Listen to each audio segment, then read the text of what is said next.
creo que ya estoy compartiendo pantalla. Me avisan si ven ahí. Sí. Ese es súper. Bueno, listo. Bienvenidísimos todos. Ahora sí, qué bueno tenerlos por acá. Gracias, Rubén, por tu tiempo. Gracias, como siempre, a este equipo de voluntarios espectacular que hacen que todo esto sea posible. Somos Friends of Figma Bogotá. Este año somos comunidad oficial de Figma. Aparecemos en friends.figma.com/Bogotá y ha sido súper un placer como hacer parte de una comunidad global. Oh my God, tengo que apagar mis notificaciones. Y bueno, este es el equipo que vieron ahorita, que están por ahí conectados. Yo soy Santiago, pero somos 7 personas y de hecho ahorita nos estamos expandiendo. Cada vez estamos buscando más personas, pero pues nos gusta mucho esa iniciativa.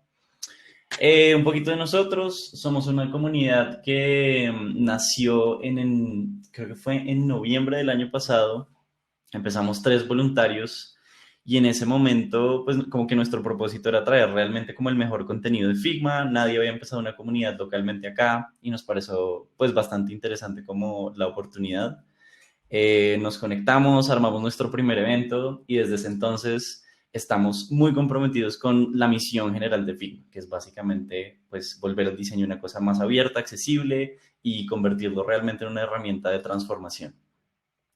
Nos dedicamos básicamente a publicar este contenido, generar espacios de educación. Hemos hablado con muchas empresas que quieren acercarse a Figma, que quieren empezar a migrar, pero que no han tenido los recursos. Entonces, en este momento nosotros estamos haciendo unos demos de unos 20, 30 minutos, pequeños workshops, pequeños momentos para acercar. Y si ya quieren como expandir ese espacio a algo más largo, más profesional, como que también podemos hacer eso. En general, en nuestras redes sociales, todas las semanas van a encontrar posts ya sea de plugins, de prototipos, de nuevos archivos que estamos encontrando que nos parecen interesantes. Todo esto con la excusa de tener una conversación alrededor del diseño. Muy pronto vamos a traer unas cosas mucho más grandes. En este momento estamos trabajando en un workshop espectacular que vamos a anunciar mañana. Entonces, pilas pendientes de nuestras redes sociales. Estamos lanzando un newsletter que no hemos terminado de construir porque lo queremos tener perfectico, pero ese newsletter va a tener unas ofertas de trabajo espectaculares que van a salir ahorita para toda la comunidad de diseñadores digitales, y muchos más eventos que vienen este año. Entonces, súper pendientes por ese lado. Si esto les parece interesante y todavía no están unidos a nuestra comunidad, entonces por favor únanse. Esta es una fotico del último evento que hicimos así remoto, porque pues ahora el mundo es así. Pero eso no nos detiene, igual estamos muy felices, vamos a seguir haciendo todo, vamos a seguir haciendo workshops. Afortunadamente pues todo esto es online, entonces no nos detiene para nada. friends.figma.com/Bogotá, y le dan clic a unirse y inmediatamente quedan suscritos a nuestro newsletter. Y un pequeño espacio aquí como de propaganda, y es que buscamos sponsors. Nos gusta mucho trabajar con marcas, hemos trabajado con agencias muy grandes como Huge, y estamos buscando otras marcas que les interesen como tener un espacio acá. Esto es un voluntariado 100%, pero los sponsors nos permiten tener como premios y actividades más interesantes. Nos permiten hacer camisetas, nos permiten pagar un poco la logística, si queremos hacer galletas, cachuchas. De eso se trata. Esto no se trata de volverse rico para nadie, es simplemente como poder tener un poco más de actividades. Entonces, cualquier marca que les parezca interesante como posicionarse con nuestra comunidad o que quieran posicionar unos trabajos que ellos particularmente están lanzando, estamos buscando todo el tiempo y nos pueden escribir a figmacolombia@gmail.com, o se pueden comunicar directamente con cualquiera de nosotros, los voluntarios. Y ya, esa es una introducción súper rápida de lo que somos, de lo que queremos ser, pero ahora sí a lo que vinimos. Entonces, Mr. Rubén, tienes todo el piso para lo que necesites. No sé si algún voluntario quiera complementar algo de lo que dije o si todo bien. Todo cool. Master Rubén, estamos aquí por ti. ¿Me escuchan bien, porfa? ¿Me confirman? Yo te escucho al pelo. Súper. Listo, peluche. Tenemos entonces una hora, ¿no? ¿O quieren que sea en menos tiempo? Por mí que sea más, a mí me parece un tema apasionante, pero le pregunto al chat, ¿cómo la ven? Listo. Vamos entonces con una hora. Lo que preparé es una charla para una hora. Muchas gracias a la comunidad de Figma. está chévere que hablemos de este tipo de cosas. A mí me parece que cada vez hay que hablar más de este tipo de cosas en la comunidad. Muchas gracias por la invitación y bueno, pues arranquemos. Voy a compartirles mi pantalla en este momento. Entonces, voy a decirle compartir application window.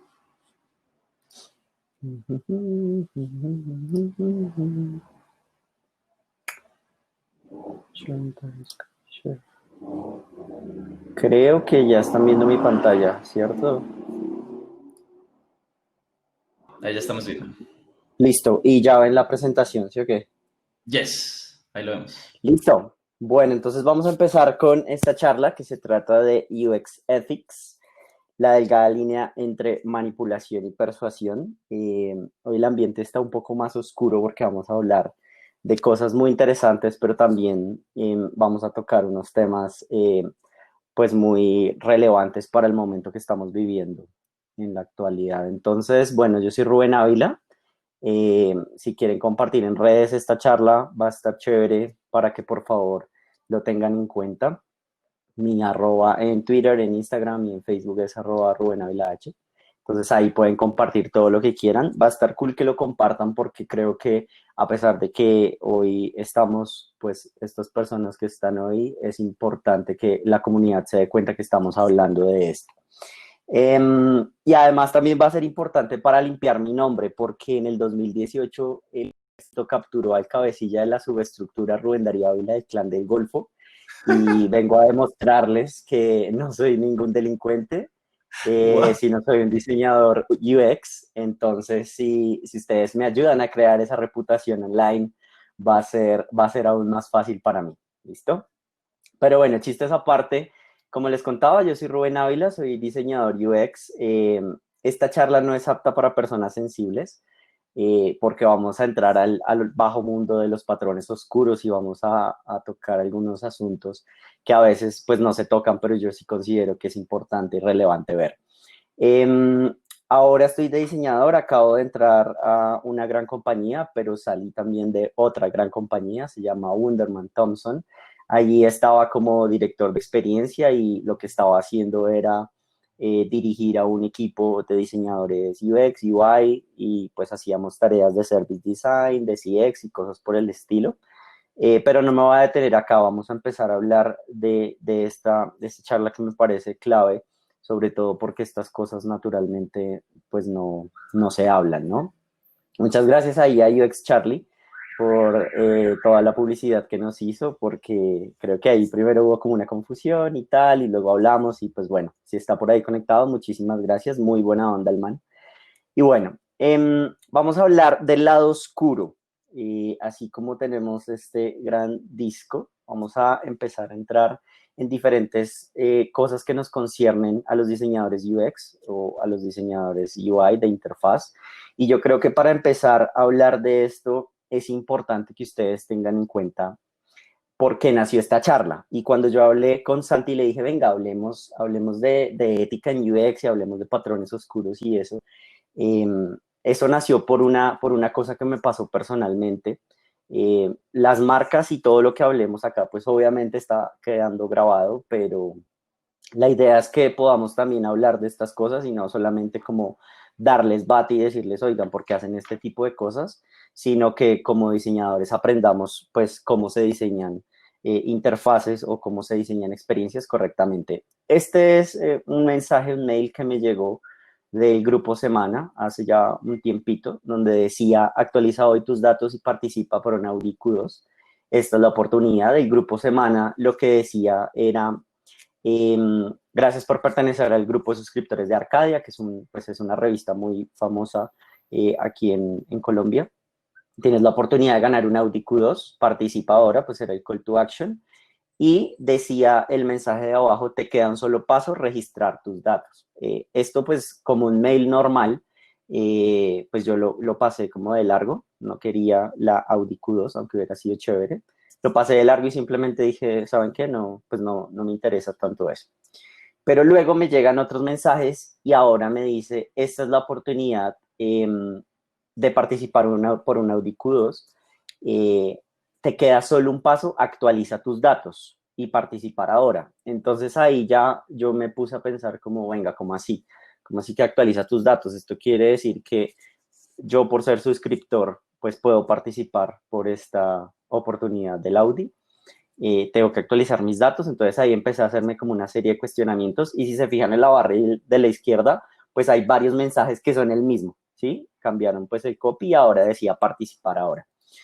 Entonces ahí yo dije, venga, ¿por qué están diciendo que actualice mis datos? Y hice un pequeño Twitter, un hilo en Twitter del tema de patrones oscuros, que es algo que a mí personalmente pues me inquieta mucho y lo que logré identificar es dos ejemplos de mid direction y bait and switch. Entonces estos dark patterns son como algunos patrones que se utilizan a nivel de UX para hacer que las personas hagan algo, ¿no? Y ya vamos a entrar en ese tema de persuasión y manipulación.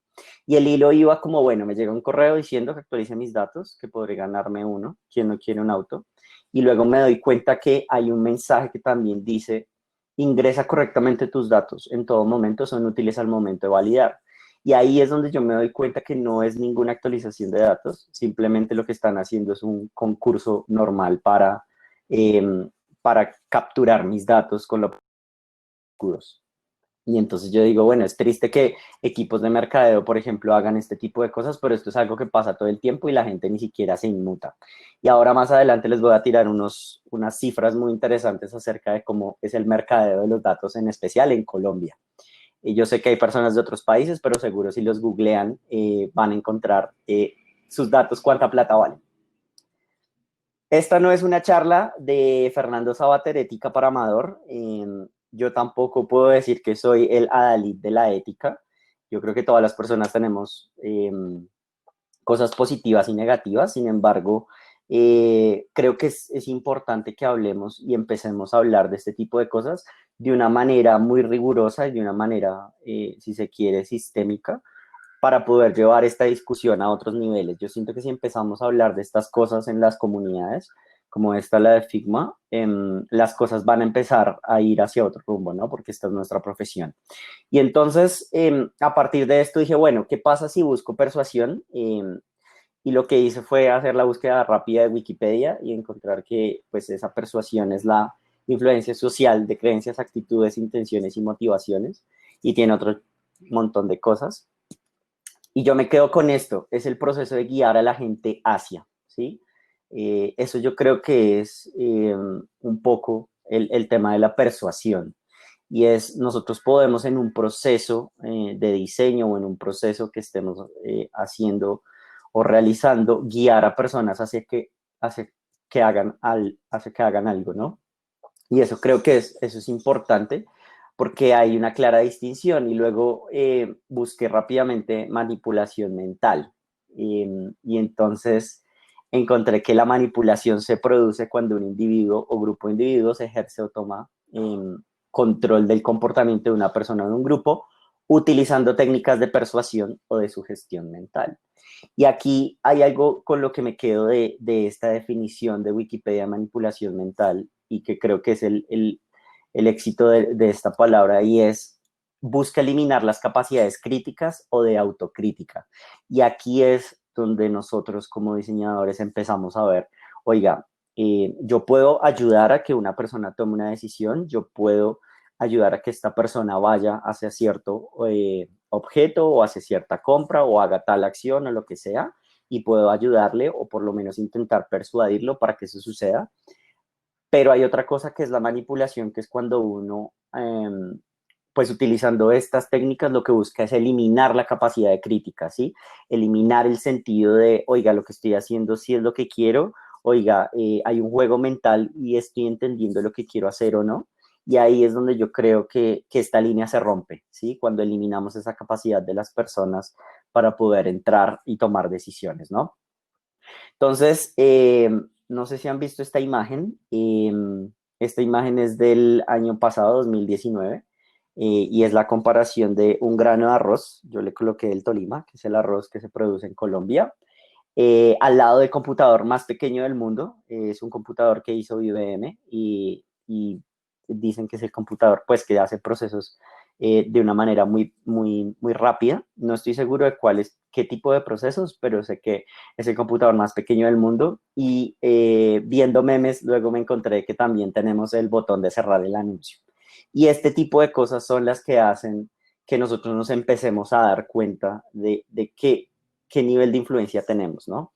Y en este meme yo creo que es bastante claro. Por ejemplo, quien no ha intentado cerrar ese anuncio 20 veces y no le funciona y la cosa se traba y entonces, por ejemplo, si entran a páginas no debidas, intentan cerrar el anuncio y luego se les mueve la X y cosas de ese estilo. Entonces, un poco empezar a aproximarnos hacia allá. Pero hablar de experiencia es un montón, ¿no? Es un montón de cosas porque yo siempre como que este diagrama de Gantt, perdón, de Venn, lo siento, es un diagrama de círculos de Venn, tiene diferentes cosas, ¿no? Tenemos el UX en el centro y tenemos, por un lado, el negocio, la lógica del negocio, la tecnología, la interacción, el diseño, y como que tenemos muchos elementos que hacen parte de este juego, ¿no? Tenemos el business analysis, tenemos el prototipado, el diseño visual, y esto es como una suma de muchas cosas. Entonces, yo creo que la ética en este caso y en este sentido no solamente apela a el botoncito pequeñito que colocamos, que no se puede hacer clic fácilmente o no se puede hacer tap, sino apela a todo lo que está inmiscuido como en este espectro, ¿no? Si nosotros como profesionales tenemos formación y sabemos por dónde queremos como dirigir, persuadir a usuarios y no manipularlos, pues podemos tomar como ciertas decisiones. Y yo creo que eso es clave tenerlo en cuenta porque eso nos va a permitir también ser muy asertivos con cómo nosotros desarrollamos este proceso. Y entonces vamos a tocar tres temas rápidos y es el tema de la ética personal. Yo creo que este tema trasciende no solamente como el diseño UX y no solamente como lo que nosotros conocemos como diseño UX, sino también tiene que ver con cosas pues personales, ¿no? Antes que diseñadores somos humanos. Yo creo en esto fielmente, yo creo en esto desde que empecé a trabajar como diseñador. Y no solamente hablo de diseñadores UX, hablo de todo tipo de diseñadores, gráficos industriales y otros. Y hay una frase que yo le decía a mi equipo en Wunderman Thompson, y era: tu vida no es tu trabajo. Que nosotros nos desempeñemos como diseñadores no es más que una cosa que nos da para vivir, hacemos como oficio, es nuestra profesión, etcétera. Pero yo sí creo que nosotros somos humanos antes que diseñadores. Y eso aplica para todo el mundo, ¿no? Eso nunca lo podemos olvidar y es algo que es muy importante. Y acá también, entonces empecé como a hacer un research también de quién está hablando de este tipo de cosas. eh, y encontré este documento de Mike Monteiro, que es muy interesante y es como un código de ética de diseñador, porque yo también me preguntaba mucho eso y hasta este momento desconozco si existe un código de ética, pero los diseñadores no tenemos oficialmente o formalmente un código de ética como los médicos, o no que yo recuerde, o como los abogados, o como este tipo de profesiones que están ceñidos bajo una estructura, ¿no? Pensando que el diseño viene un poco como de la historia de las artes liberales, y el diseño y esos códigos de ética en realidad como que no existen o se han diluido. Estuve buscando en el IXDA, que es el otro grupo de diseñadores, y tampoco encontré como algo. No sé si ahora en la sesión de preguntas o como comentarios, si ustedes conocen algo que esté relacionado a esto, pues sería chévere conocerlo. Pero yo creo que esto es importante. Y hay un autor muy interesante en este asunto que se toma muy en serio el rol de diseñador y es Mike Monteiro. Y yo no sé si ustedes lo conocen o lo han visto. Pero él básicamente dice: un diseñador es responsable del trabajo que pone en el mundo. El diseño es una disciplina de acciones. Tú y solo tú eres responsable de lo que haces y pones a rodar en el mundo porque esto tiene tu nombre. Y él con esta frase tan contundente nos dice, Mike Monteiro nos dice: oigan, lo que estamos haciendo es algo serio, ¿sí? El diseño es algo serio, esto es una responsabilidad muy tremenda poder trabajar en este tipo de asuntos, y cómo nosotros los productos que creamos y los productos que lanzamos al mercado y lo que hacemos, pues es una responsabilidad nuestra. Nosotros somos los que estamos poniendo nuestras habilidades al servicio de y cómo lo estamos haciendo, ¿no? Esa es como una gran pregunta que también nos tenemos que hacer ahí. Mike Monteiro es conocido por este libro que se llama Ruined by Design, cómo los diseñadores destrozaron, acabaron el mundo y cómo podemos repararlo. Y yo creo que este libro ha sido uno de los libros más chéveres que yo he leído, en el sentido de que habla del diseño desde el punto de vista como más interesado en cómo el diseño ha acabado con el mundo, cómo el diseño ha cambiado las dinámicas del mundo, cómo el diseño ha hecho que, por ejemplo, generemos productos basura, o generemos productos que son de un solo uso o cosas por el estilo. Yo compré este libro y fue muy interesante. Santi, no sé si están viendo mi cámara, o sea, se está viendo como al tiempo o solo están viendo mi presentación. Estamos viendo la presentación y te estamos viendo abajo en un espacio chiquito, pero te vemos. Perfecto. Yo cuando compré este libro, yo compro muchas cosas por Amazon, eh, y cuando compré este libro me pareció impactante como la bomba atómica, es la imagen de la bomba atómica y como arruinado por el diseño. Y yo compré este libro como, bueno, veamos a ver qué tal. Y cuando me llegó la edición física, que es la que tengo acá, me di cuenta de algo que solamente tiene este libro cuando uno lo compra por Amazon. Les voy a decir lo que dice. Atención, trabajadores de Amazon, tú tienes el derecho como ciudadano a unas condiciones laborales dignas, tú tienes el derecho de unirte, tú tienes el derecho de formar como un sindicato y te colocan una URL. Entonces, si están viendo ahí, pues eso no lo están viendo, pero en el libro, en la edición de Amazon, tiene este tipo de cosas. Y es porque, pues las condiciones, según entiendo en Amazon, de los trabajadores no son tan buenas, pero hay un diseñador que simplemente con la portada se dio cuenta de que este libro se iba a comprar por Amazon y le colocó este anuncio. Y esta es una jugada muy interesante porque hace pensar que los diseñadores no solamente somos objetos que nos contratan, máquinas que nos contratan para disponer de píxeles encima uno de otro o tomar decisiones de una interfaz o diseñar un flujo o diseñar un servicio o lo que sea, sino que somos humanos y somos personas que estamos en la capacidad de crear eso. Entonces yo cuando vi este pequeño anuncio que tiene el libro, ahí se los voy a dejar un segundo para que lo vean, me pareció impresionante, pues eso, ¿saben? Es como un mensaje muy claro de que al final, pues nosotros somos diseñadores y diseñar es una profesión pues muy bonita si se pone al servicio de la forma correcta, ¿no? Entonces, bueno, este es como un libro muy recomendado de este tipo, Mike Monteiro. Las malas intenciones es esta segunda parte y es cómo las malas intenciones pueden hacer cambiar un diseño, ¿sí? Si uno ya sabe desde el comienzo que tiene pues la mala intención de hacer cosas, pues va por ese camino y opta por la salida fácil, ¿no? Buscando también un poco información para poder ahondar en esta charla, me di cuenta que había algo muy interesante y es que hay muchos artículos que se llaman persuasión versus manipulación y había uno que me llamó mucho la atención que decía la manipulación como modelo de negocio, o sea, como manipulation as a business design. Es una cosa tremenda y es una cosa casi que no podríamos pensar, yo siento. No sé si es que somos muy inocentes a veces, pero esa es una técnica y es una táctica para hacer las cosas, ¿no? ¿Y esto por qué sale? Y aquí vuelvo a otro diagrama de Venn, porque por un lado los diseñadores de UX tenemos como esas necesidades de usuario que necesitamos cubrir y que necesitamos entender y que salimos, probamos, hacemos pruebas de usabilidad, entendemos muy bien el contexto, sabemos qué es lo que necesitan. Por otro lado, tenemos los objetivos del negocio, que son todas estas características que hacen que el negocio, a través de lo que sea que yo esté diseñando, pues se cumplan. No podemos simplemente salvar al mundo si el negocio pues no está alineado alrededor de esto. Y luego también tenemos como los retos técnicos, ¿no? Y este es como el diagrama de Venn que también yo siempre he llevado en mi imaginario, hay muchos otros, de cómo funciona UX, ¿no? UX está en todo el centro porque estamos en la mitad de muchas cosas. Estamos en la mitad de las necesidades de los usuarios que necesitamos satisfacer, estamos en la mitad de los objetivos de negocio que tenemos que cumplir para que esto de verdad pues funcione y tenga usuarios, tenga atracción, etcétera. y estamos en la mitad también de los retos técnicos, ¿sí? La plataforma, la tecnología, la disposición de los recursos, lo que sea que tengamos que hacer.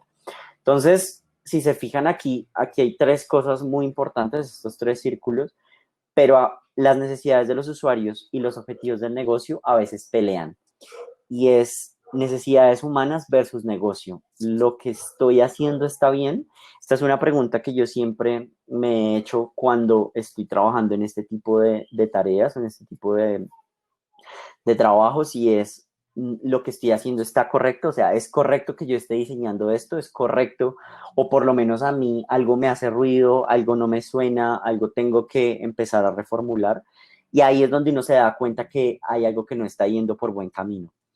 Y es donde los diseñadores, de alguna forma, podemos tomar decisiones, y es donde los diseñadores podemos saber si lo que estamos haciendo tiene sentido para el negocio, pero también tiene sentido para los usuarios que vamos a atender, y cómo esto todo se mezcla para poder llegar a buen término.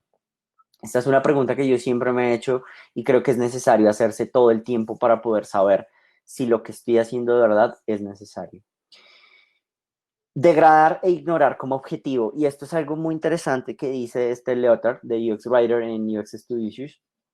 Si la intención de un proyecto de diseño es degradar o ignorar las necesidades de los usuarios y convencerlos de que compren o usen algo, entonces la ética será un problema. Y aquí con esto me refiero a, estamos degradando a las personas que acceden a nuestro servicio o usan nuestro producto, estamos ignorando cosas en el objetivo real que queremos cumplir.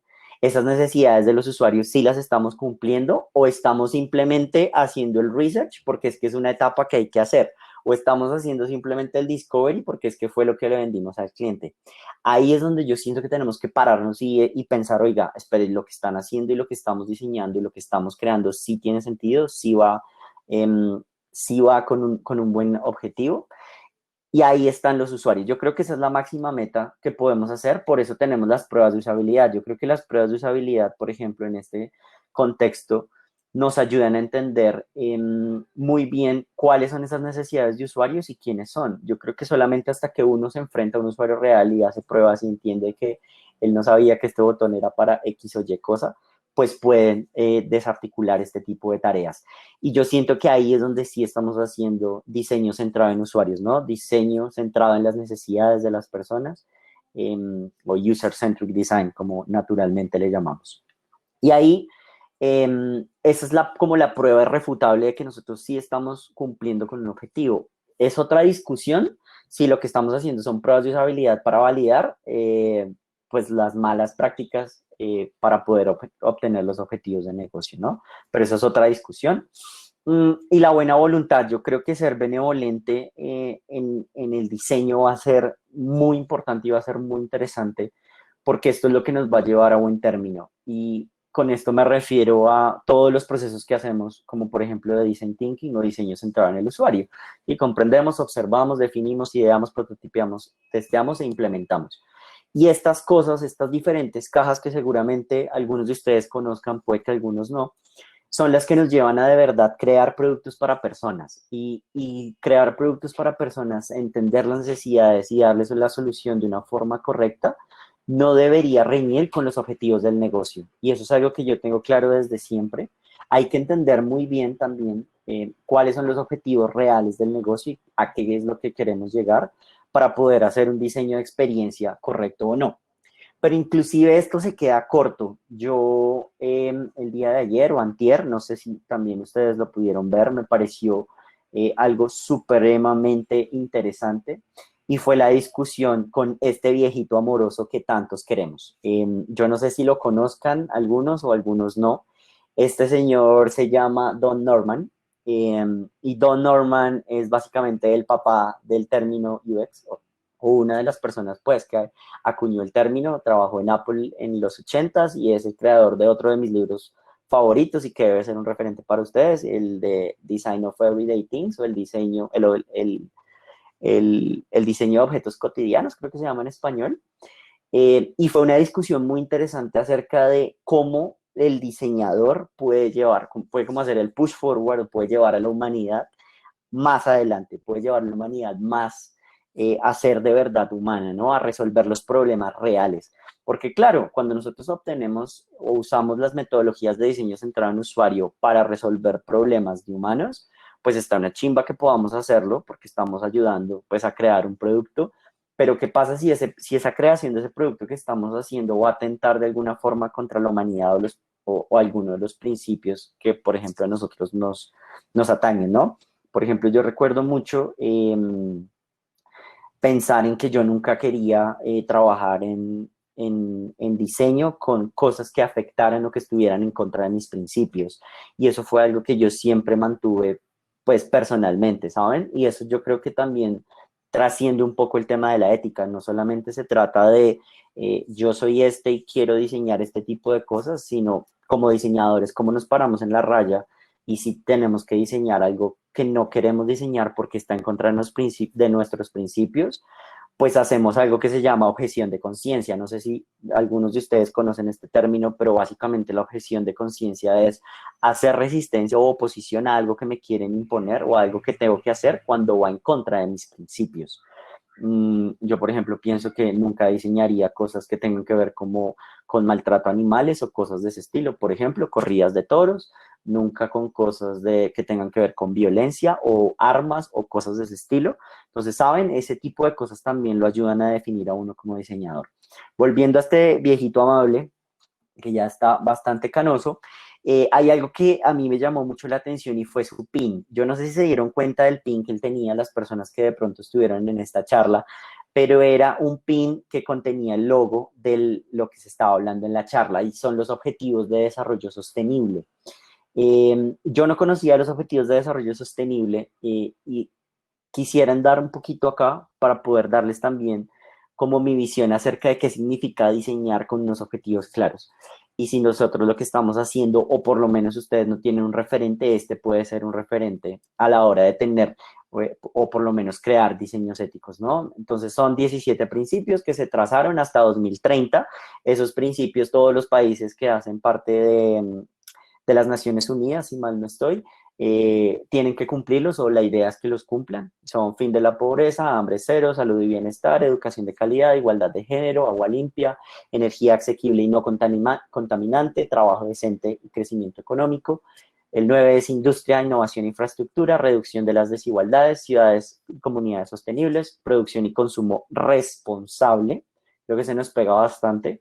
Acción por el clima, vida submarina, vida de ecosistemas terrestres, paz, justicia, instituciones sólidas y alianzas para lograr los objetivos.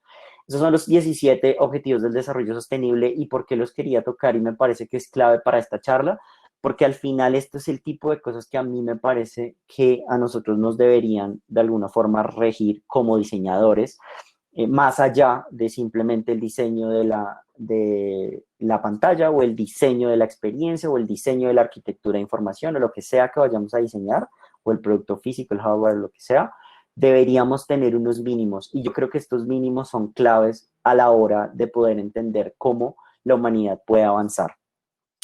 Y entonces acá entramos el tema de patrones oscuros, que es el otro lado de la cara, ¿no? Y es un poco algo que se viene hablando más o menos desde el 2010 y que se viene usando a medida, en diferentes medidas, en diferentes sitios o en productos digitales. Aquí ya voy a empezar a hablar un poco más de los productos digitales y son esos patrones oscuros.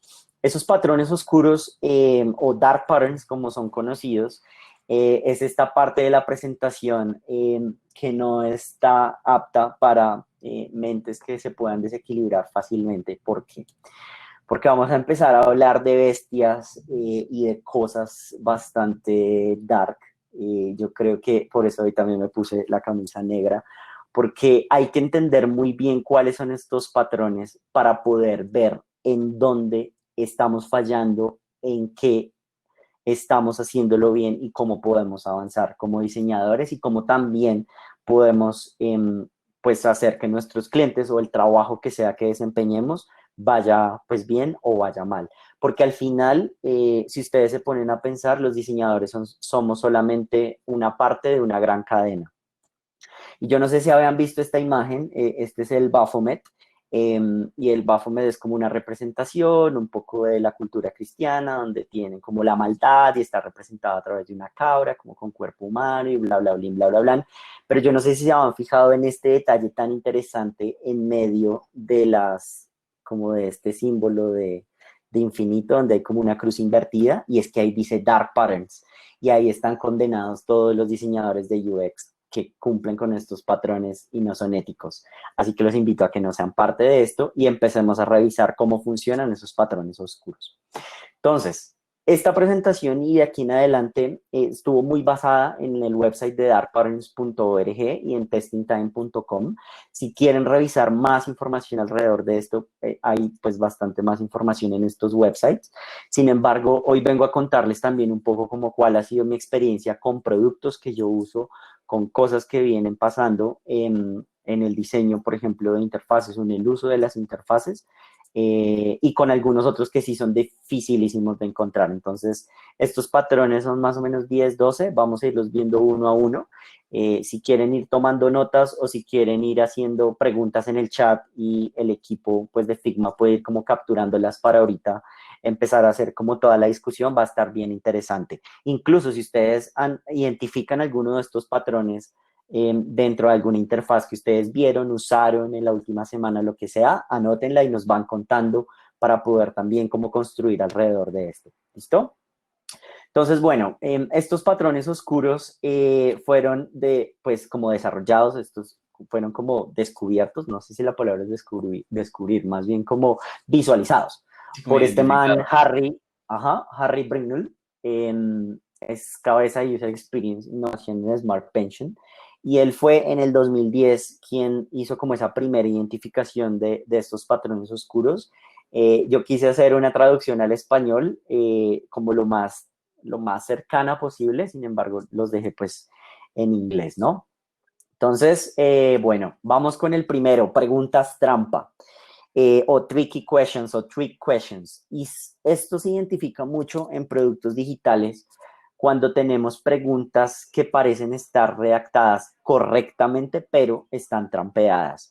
Estas trick questions generalmente uno las puede descubrir en formularios sobre todo, donde tiene que hacer como completar checkboxes o usar un sistema de radio buttons o cosas por el estilo. El ejemplo pues que ponen en el website es este, donde dice por favor pues coloca los detalles de reserva, entonces el título, Mr. Mrs., nombre, apellido, email, teléfono. Y si se fijan en los últimos dos checkboxes pues son bastante como difíciles de entender, yo diría, para una persona que no se tome el tiempo de leerlos. Y es, el primero dice, please do not send me details of products. Por favor, no me envíes detalles de los productos ni ofertas por. Y luego dice, please send me details of products and offers from third party organizations recommended. Entonces, primero dicen como, por favor, no me envíes detalles. Y luego dice, por favor, envíame detalles. ¿Esto qué quiere decir? Pues al final, si un usuario leyó solamente el primero, lo normal es que uno acepte como términos y condiciones y habeas data, por ejemplo, en el caso de Colombia. Pero en este caso, por ejemplo, hacen el trick de primero uno chequea que no me envíes y luego el segundo dice sí, quiero que me envíes. Entonces estos trick questions pues lo llevan a uno a cometer errores y están manipulando a través del lenguaje. Fíjense que tampoco es una vaina súper evidente, sino que lo están manipulando a través de ese pequeño qué es lo que tengo que hacer. Luego vamos con colado de la canasta, el sneak into basket, que este lo hacen muchas compañías, de hecho acá también lo hacen bastantes, y es cuando vas a hacer una compra y por alguna extraña razón del universo aparecen productos que no metiste a la canasta cuando estamos en un e-commerce. Este sneak into basket es una mala práctica que yo pues por lo menos he visto en algunos ejemplos, y esto es algo que generalmente pues es como, pero ¿por qué me metes cosas que yo no he metido a la canasta? Y es aún peor cuando los meten y no se pueden quitar. Y esto es un dolor de cabeza siempre. Y es uno de esos patrones oscuros que naturalmente no deberíamos utilizar ni tampoco deberíamos estimular a que se hagan porque no sé, pues es incorrecto, ¿no? Hace muy poco tiempo tuve la oportunidad de hacer unas pruebas de usabilidad con una compañía con la que trabajábamos de motocicletas y es una plataforma básicamente donde las personas de la compañía entran para hacer solicitudes de material POP. Entonces, como que compraban, le pedían a la marca las bombas, las bolsas, camisetas, esferos, llaveros, agendas, cositas de ese estilo, ¿no? Todo el material POP. Y yo, a propósito, lo que hice fue, ellos tenían que hacer el proceso de seleccionar los productos, meterlos al carrito y cuando los metían al carrito, confirmar pues la compra. Yo lo que hice a propósito en este flujo fue cuando ellos añadían diferentes elementos de productos al flujo y le daban siguiente, yo automáticamente metía un producto, hacía un sneak into basket, un colado de la canasta, que era un llavero que ellos nunca habían elegido. Eh, y lo añadía a propósito porque yo quería saber si los usuarios cuando estaban haciendo el flujo se fijaban y verificaban, porque además tenían que hacer scroll en la pantalla para ver el colado, en el proceso o simplemente iban siguiente, siguiente, siguiente. Y con esto comprobar si ellos sabían que podían eliminar el colado de la canasta. Pues resulta que cuando hice las pruebas de usabilidad, me di cuenta que este colado a uno de los usuarios lo molestó tremendamente. Dijo, ya no quiero seguir con la plataforma porque siento que me están timando, siento que están jugando conmigo y eso no está bien. Entonces yo le dije, no, seguro fue un error del sistema porque querían probar si sabes borrar el producto, entonces por favor, bórralo. El usuario lo borró, pero definitivamente pues eso está mal, está muy mal hecho. Entonces por favor no lo hagan. GoDaddy es uno de los ejemplos más claros. En la página está una versión viejísima, pero yo lo hice pues con una versión actual. Intenté registrar patrones oscuros y malvados.com, solamente me cogió patronesoscuros.com, me dijo que estaba disponible, que valía 7.999 al año. Lo agregué al carrito, una vez uno lo agrega al carrito, verifiqué que no me colocara más elementos, verifiqué que no me colocara un dominio ahí, no gracias, que el sitio web se pudiera iniciar gratis y la dirección de correo que por favor pues no le incluyera. Y cuando voy al momento como del pago, él automáticamente me añade a la canasta los 2 años. Yo había dicho que uno, tenía como la opción de uno, y él me mete a la canasta 2 años más, ¿no? Y acá, si se fijan de una manera muy rápida, simplemente tengo 69.043% de descuento, 28.499 año dominio, y luego el botón total que está en la parte de abajo. Pero en la parte izquierda hay un selector, un dropdown que tiene 2 años. En este caso lo podía cambiar y podía decir solamente quiero un año, pero hay páginas que no lo hacen. Entonces meter cosas a la canasta está mal hecho, pues obviamente eso es antiético, no debería hacerse. Rubén, Dime. no hablamos de esto, pero ¿quieres que te interrumpa con preguntas que están haciendo en el chat o quieres dejarlas todas para el final? Si quieres, vamos al final, De porque una, estoy en la parte más oscura de la charla de una, de una, de una. y no quiero perder ahí como el foco, pero si quieres, vamos al final. De una. Hay otro patrón oscuro que es muy recurrente y es el de mete y saca. Esta es una gran canción de la Sonora Dinamita, por si no la conocen. Y este patrón oscuro es un patrón oscuro del motel de cucarachas o el famoso Roach Motel. Hay un infierno de los infiernos de Dante Alighieri reservado para los que hacen el Roach Motel, porque esta es una de las cosas más complejas de combatir, ¿no? Y es fácil entrar, difícil de salir, como dicen en algunos anuncios del gobierno, ¿no? El Roach Motel o el hotel de cucarachas es cuando entramos a un servicio y después darse de baja es la peor pesadilla que les ha pasado. Yo no sé si a ustedes les ha pasado, seguro que sí, porque son diseñadores y están pendientes de estos detalles, pero esto es lo peor. El Roach Motel es una de las prácticas de dark patterns mejor identificadas que mucha gente hace, que están muy mal. Yo les voy a contar otro caso. Es CAFAM. CAFAM es un servicio, si alguien trabaja en CAFAM, perdón, lo siento, pero pues tengo que contar este caso.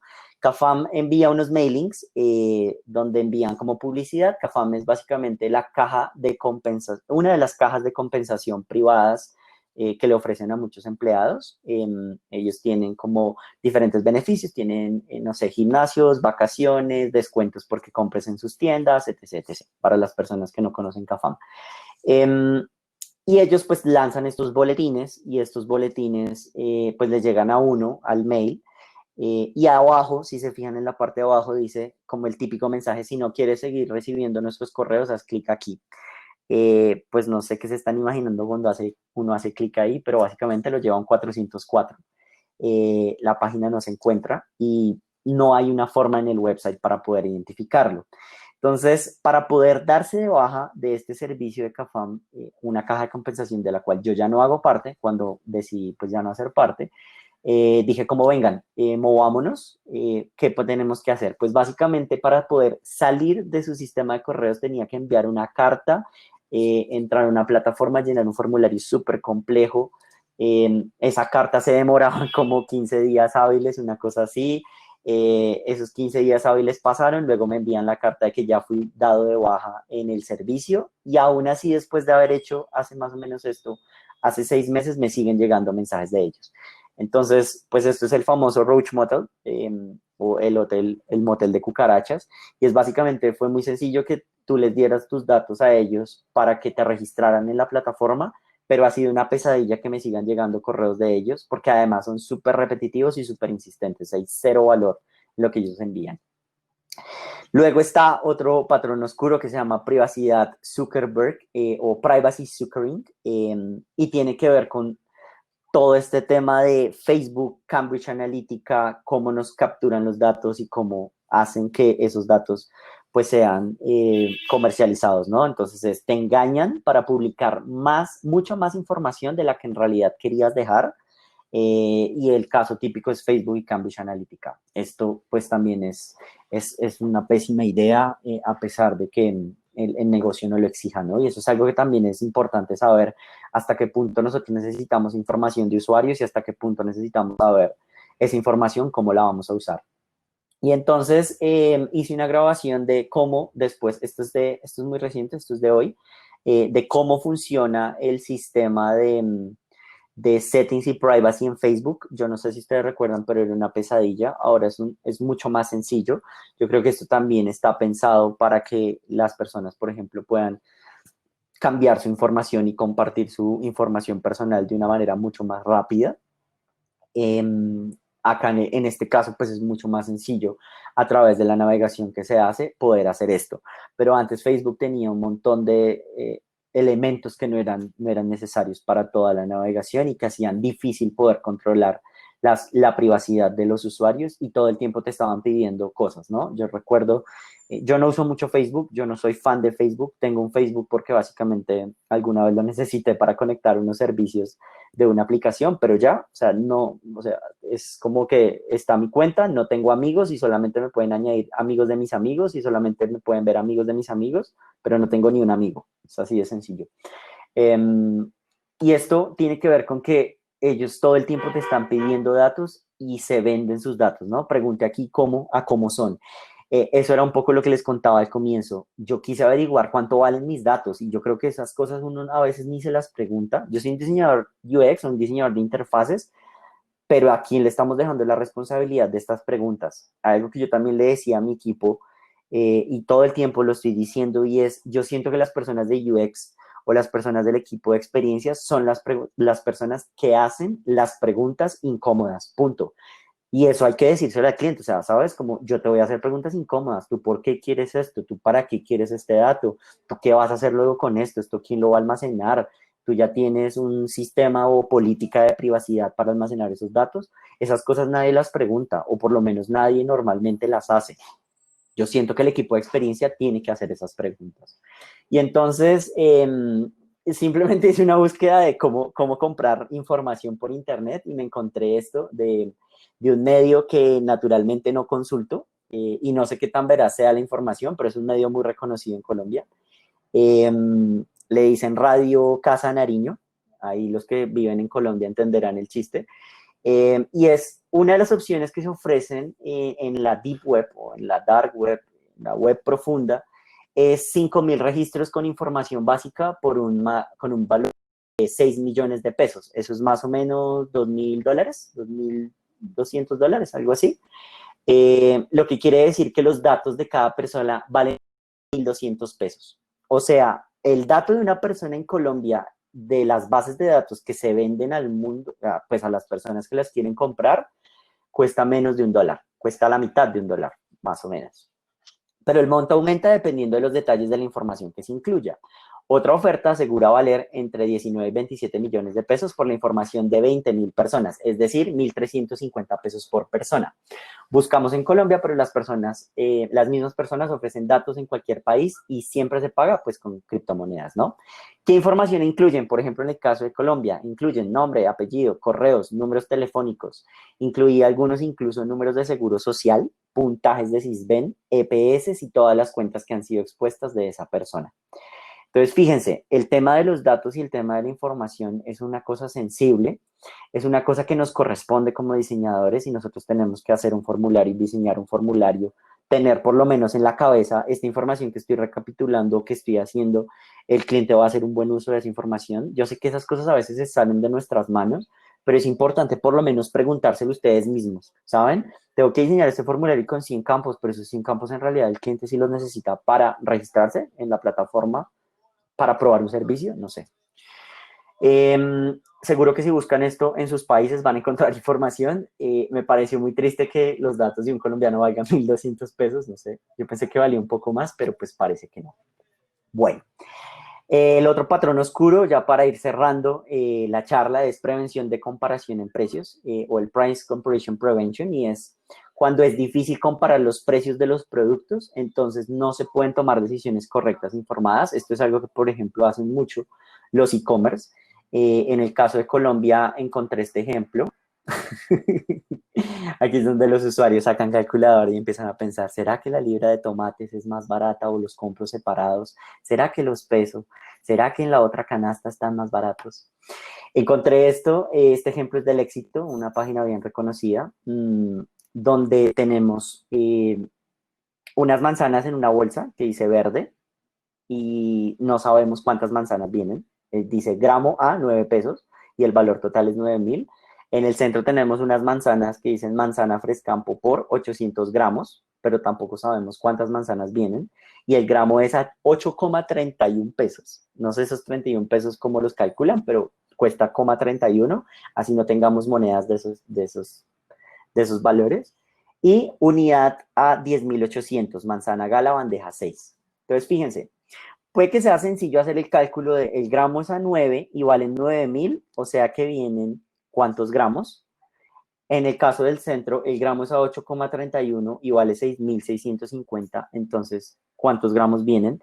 Pero luego no la cambian y nos dicen la unidad es a 10.800, pero es la unidad de manzanas de bandeja por 6. Esto, a pesar de que parezca muy sencillo, es algo que uno no quiere hacer y eso me recuerda a otro de los libros muy interesantes que les recomiendo si no lo conocen. Yo creo que lo tengo por ahí y es No me hagas pensar, Don't Make Me Think, de Steve Krug. Y es como un libro súper opinado porque unos dicen que es la fórmula fácil para aprender usabilidad. A mí me parece que es una buena herramienta para alguien que está empezando y hacer entender que uno de los usuarios no los debería hacer pensar y más cuando, por ejemplo, hay buena o mala intención. Puede que el diseñador del Éxito ni siquiera sepa que esto está pasando, pero por lo menos debería haber un sistema que me permita entender, son gramos, son unidades, o por lo menos entender cómo vamos a mostrar ese producto, ¿no? Me parece aún más grave en el caso de las manzanas en la bolsa verde, que yo no sé cuántas manzanas vienen. Me imagino que vendrán 9, no lo sé, puede ser. Luego tenemos desvío o misdirection y es el propósito de centrar la atención de la persona distrayéndolo en otra tarea, distrayendo a la persona en otra tarea. O sea, básicamente estás haciendo esta tarea y luego te muestro otra cosa y prum, pierdes la atención y acá te juego la doble o te apuñalo, papá. Este es el caso de Viva Air. Lo que estaba intentando ver es cómo funcionan cada uno de los elementos dentro de la interfaz. Estaba intentando reservar un vuelo Bogotá-Cartagena. En la parte de la izquierda, ustedes pueden ver que dice a la carta, luego está un combo y luego está otro combo. Y yo lo que quería en esta tarea que estaba cumpliendo era elegir cuál tipo de vuelo tenía o cuál tipo de combo elegía. Entonces tenía una opción que era un tiquete básicamente con bolso que debe caber dentro del asiento frente a ti y una silla aleatoria. Luego está en el centro un combo que tiene una bodega de 20 kilos, cambio de vuelo, y luego está el combo más, que es pues el último, pues la última en guarachas, como se dice. Tiene un tiquete, el bolso, cabina, bodega, selección de silla, fila express, check-in aeropuerto y cambio de vuelo. Y yo automáticamente selecciono a la carta. Ahí lo que hice fue seleccionar la opción gris porque quería ver pues el vuelo más barato, básicamente silla aleatoria y bolso, y le doy continuar. Él me lanza este anuncio y me vuelve a decir, combo más, ¿estás seguro de que no quieres combo más? Vuela con más equipaje, escoge tu asiento y viaja más cómodo, cambia tu vuelo con libertad. Y el tiquete automáticamente, si se fijan, dice hasta 50% de descuento, ¿sí? Y fíjense lo que pasa acá. En la parte de la izquierda donde dice combo más, hasta 50%, donde están las tres opciones, abajo me dice ahorro en combo 74,646, ¿cierto? Ese es el ahorro en el combo. Pero el valor total por persona dice 174,174. Cuando yo le doy continuar, si se fijan arriba a la derecha chiquito, dice por solo 60,000 obtienes. Ese mensaje me está distrayendo porque yo dije, bueno, son 100 más 60, son 160, no 174. Estoy distrayendo la atención del usuario, no sé si es de manera malintencionada o no, o fue alguien de marketing que diseñó eso, pero estoy haciendo que básicamente el usuario tome esta opción porque es que yo lo quiero obligar. Obviamente, pues tenemos que aplicar el descuento de 60,000 o no quiero descuentos, y cada uno pues podrá elegir, ¿no? Luego tenemos costos escondidos, los hidden costs. Llegamos hasta el final del proceso para darnos cuenta que hay costos escondidos. Yo creo que pocas veces he comprado algo en Colombia donde hayan costos escondidos. El ejemplo que había en el sitio web es este, que son una página de flores donde uno como que va a hacer el checkout y siempre le está diciendo 34,99 y luego cuando ya mete los datos de la tarjeta, se registra y está listo para pagar, está listico para pagar, y está el botón de confirmar la orden, te dicen que ya no son 34, sino 52, porque, es que resulta que se me olvidó decirte que el care and handling tenía un costo, y también se me olvidó decirte que el estándar delivery tiene un costo. Lo siento. Pues no, eso está mal. ¿Por qué? Porque básicamente estamos haciendo perder tiempo al usuario que ya tenía un número en la cabeza y muy seguramente ya quería hacerlo.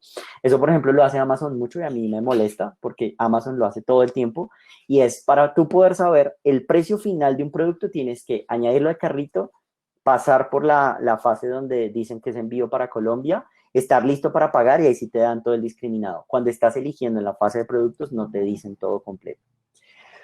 Luego está la carnada de cambio, que es bait and switch, y es llevar a un usuario a hacer algo que no estaba esperando hacer. Esto fue usado por Windows en 2016. La carnada de cambio también se aplica como concepto el bait and switch, y es cómo nosotros hacemos que un usuario haga algo que no quiere.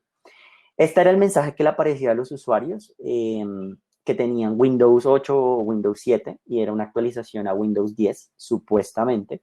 Y lo que dice es Windows 10 está recomendado para este PC, por favor, ayúdanos a. Entonces, al comienzo, la carnada era esta, muy sencilla, como actualiza Windows 10 y tú podías cerrar y darle OK. Luego eran más insistentes, luego ya no te lo mostraba uno, sino 3 veces, luego no 3, sino 5, luego no 5, sino 9, y luego no 9, sino muchas veces, de tal forma que era tan abrumador que muchos usuarios empezaron a darle clic en la X. Y lo que Microsoft no explicó es que la X no funcionaba como siempre funciona en la X para cerrar pestañas, sino que cerrar en la X significaba que yo aceptaba y por eso estaba omitiendo este mensaje. Una cosa totalmente salida pues de una historia de ficción, pero pasó. Entonces, pues Microsoft recibió muchas demandas y básicamente, igual que LinkedIn, que es uno de los ejemplos más adelante, perdió y mucha gente pues se sintió muy inconforme por este tipo de cosas. O sea, ¿por qué rayos le cambias la funcionalidad a la X que siempre te ha cerrado la ventana y ahora es un sí aceptar porque tú no quieres actualizar a Windows 10? Eso está mal, no se debe hacer. Luego tenemos otro dark water, que es confirvergonzar o confirm shaming o manipulinks. Este también lo conocen como manipulinks. Este es bastante utilizado y es hacer sentir vergüenza, pena o manipular de forma psicológica la elección de un usuario. Y este yo creo que ustedes se lo han enfrentado y han analizado, uy, sí, yo soy una mala persona, yo soy una pésima persona, yo no quiero ahorrar. Y es este tipo de casos. Tenemos de la izquierda, que generalmente son pop-ups que se abren para que uno se suscriba. Y dice 14 formas simples de comida, como 14 simples recetas para la comida. Ingresa tu email y recibe pues recetas exclusivas. Y el call to action dice, muéstrame esas 14 simple diners que quiero tener. Y el botón de cancelar es, no, gracias, yo tengo un microondas y hoy la cocina se hace por microondas. Pues eso qué quiere decir, es un mensaje como, uy, parce, qué denso. Y esa es la única forma de cerrar esa ventana. Luego en la parte de la derecha tenemos una guía para una vida saludable, bla, bla, bla. Colocas el email y dame la vida saludable. Y la opción para cerrar la ventana en este Manipulink, como les venía contando, es, no, yo no quiero ser saludable. Déjame ser un gordo grasoso, come pizza. Ok.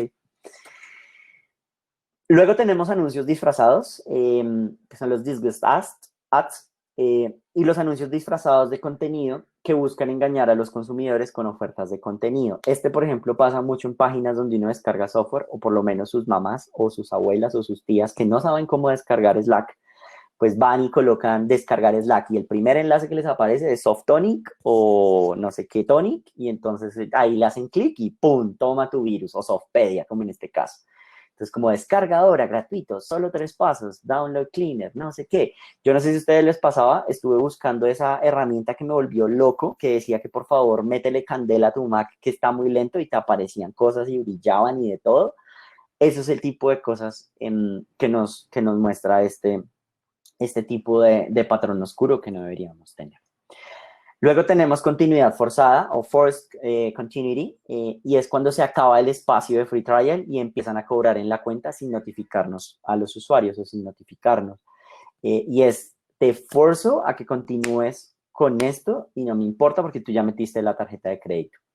Y yo no sé si han visto esta pantalla, seguro los que ven fútbol, yo soy muy fan del fútbol, hincha del mejor equipo de Colombia, el Independiente Santa Fe. Y no voy a pagar por Win, numeral los pagará su madre. Entonces hay una página que se llama Roja Directa, donde uno puede ver fútbol. Yo sé que esto no está bien decirlo acá, pero no me importa. Me mantengo en mis principios y no voy a pagar por esa mala cosa. Pues resulta que cuando uno está viendo estos partidos o quiere como ver otro tipo de contenidos, muchas veces le lanzan este tipo de cosas. Y es acceder a fútbol, baloncesto, MMA y más de forma gratuita, pero para poder ver los partidos tienes que sí o sí registrarte, verificar, dejar tu cuenta o lo que sea y disfrutar, ¿no? Entonces, valoramos tu privacidad, no venderemos ni alquilaremos su dirección de email a terceros, vean nuestros términos de condiciones y políticas, bla, bla, bla. Pero pues uno sabe que si está entrando a un sitio que tiene publicidad de este tipo y sabe que de alguna forma la información no va a estar bien protegida, pues básicamente está rompiendo. Luego está spameo amigos, alias el tóxico, y es friend spam. Y es el producto que te pregunta por permisos para tu email o red social. Tú le das el permiso y le dices, sí, tranquilo, yo te doy el permiso para poder continuar. Y una vez tiene la lista, te invita a enviar la invitación de forma masiva. Esto lo hacía mucho LinkedIn, no sé si se acuerdan de esta famosa pantallita, creo que ya no lo hace, porque lo cambiaron, perdieron una demanda de cerca de como de 15 millones de dólares, una cosa así exorbitante.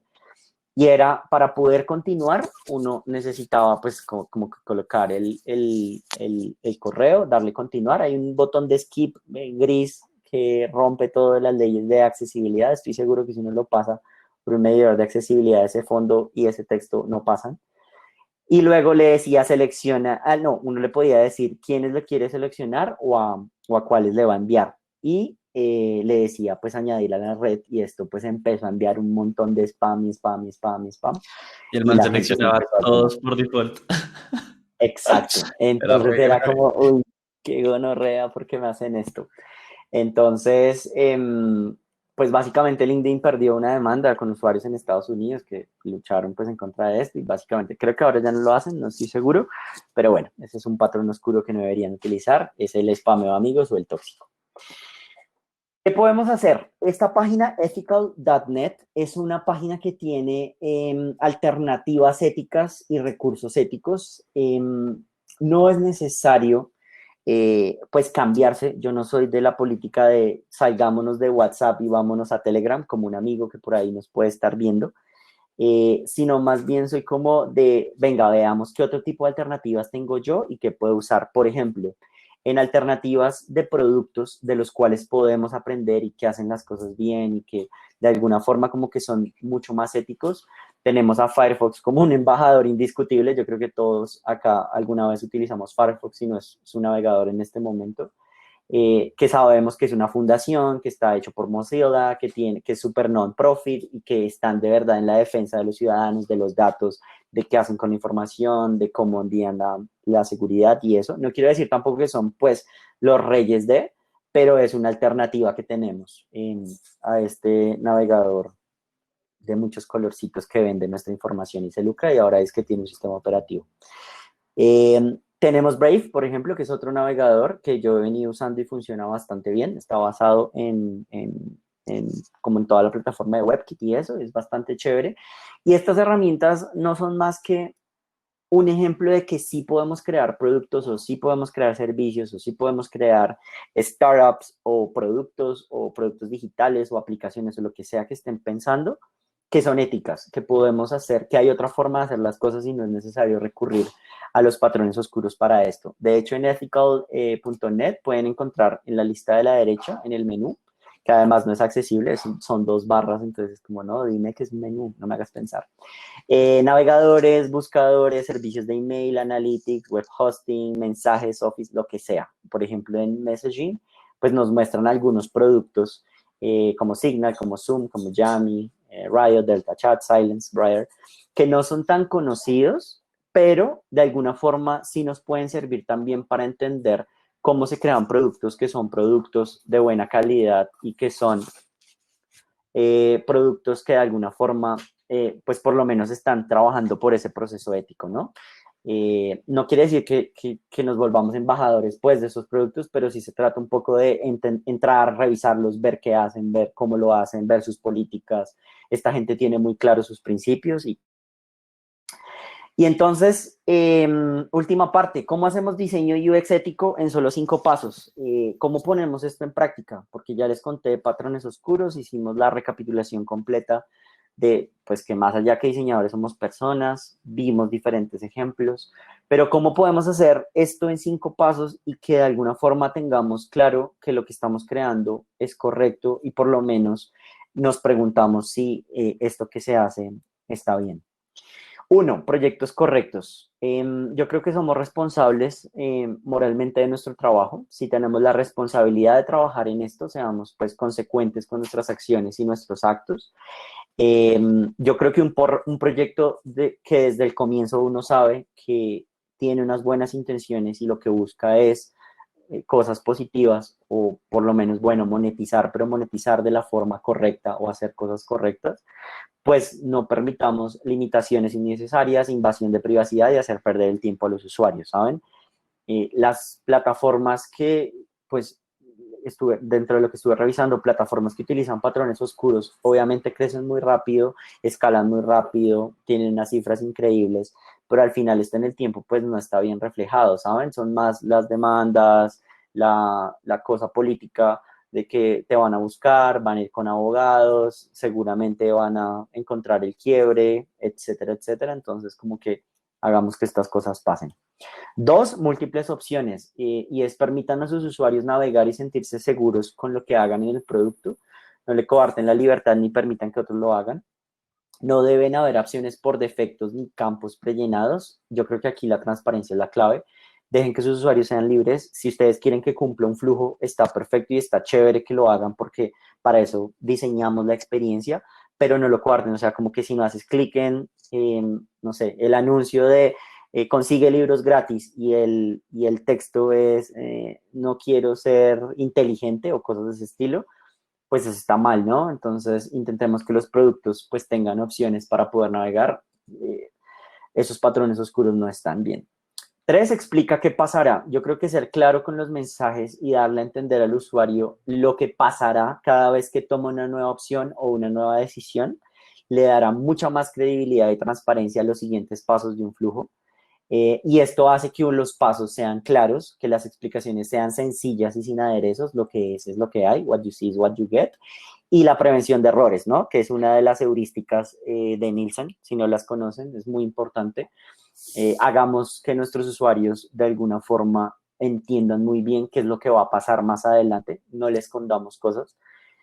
4, privacidad y transparencia. Si tienen que recolectar datos, tienes que estar seguro de qué son los datos que necesitas y explícale a los usuarios qué harás con esos datos de forma sincera y transparente.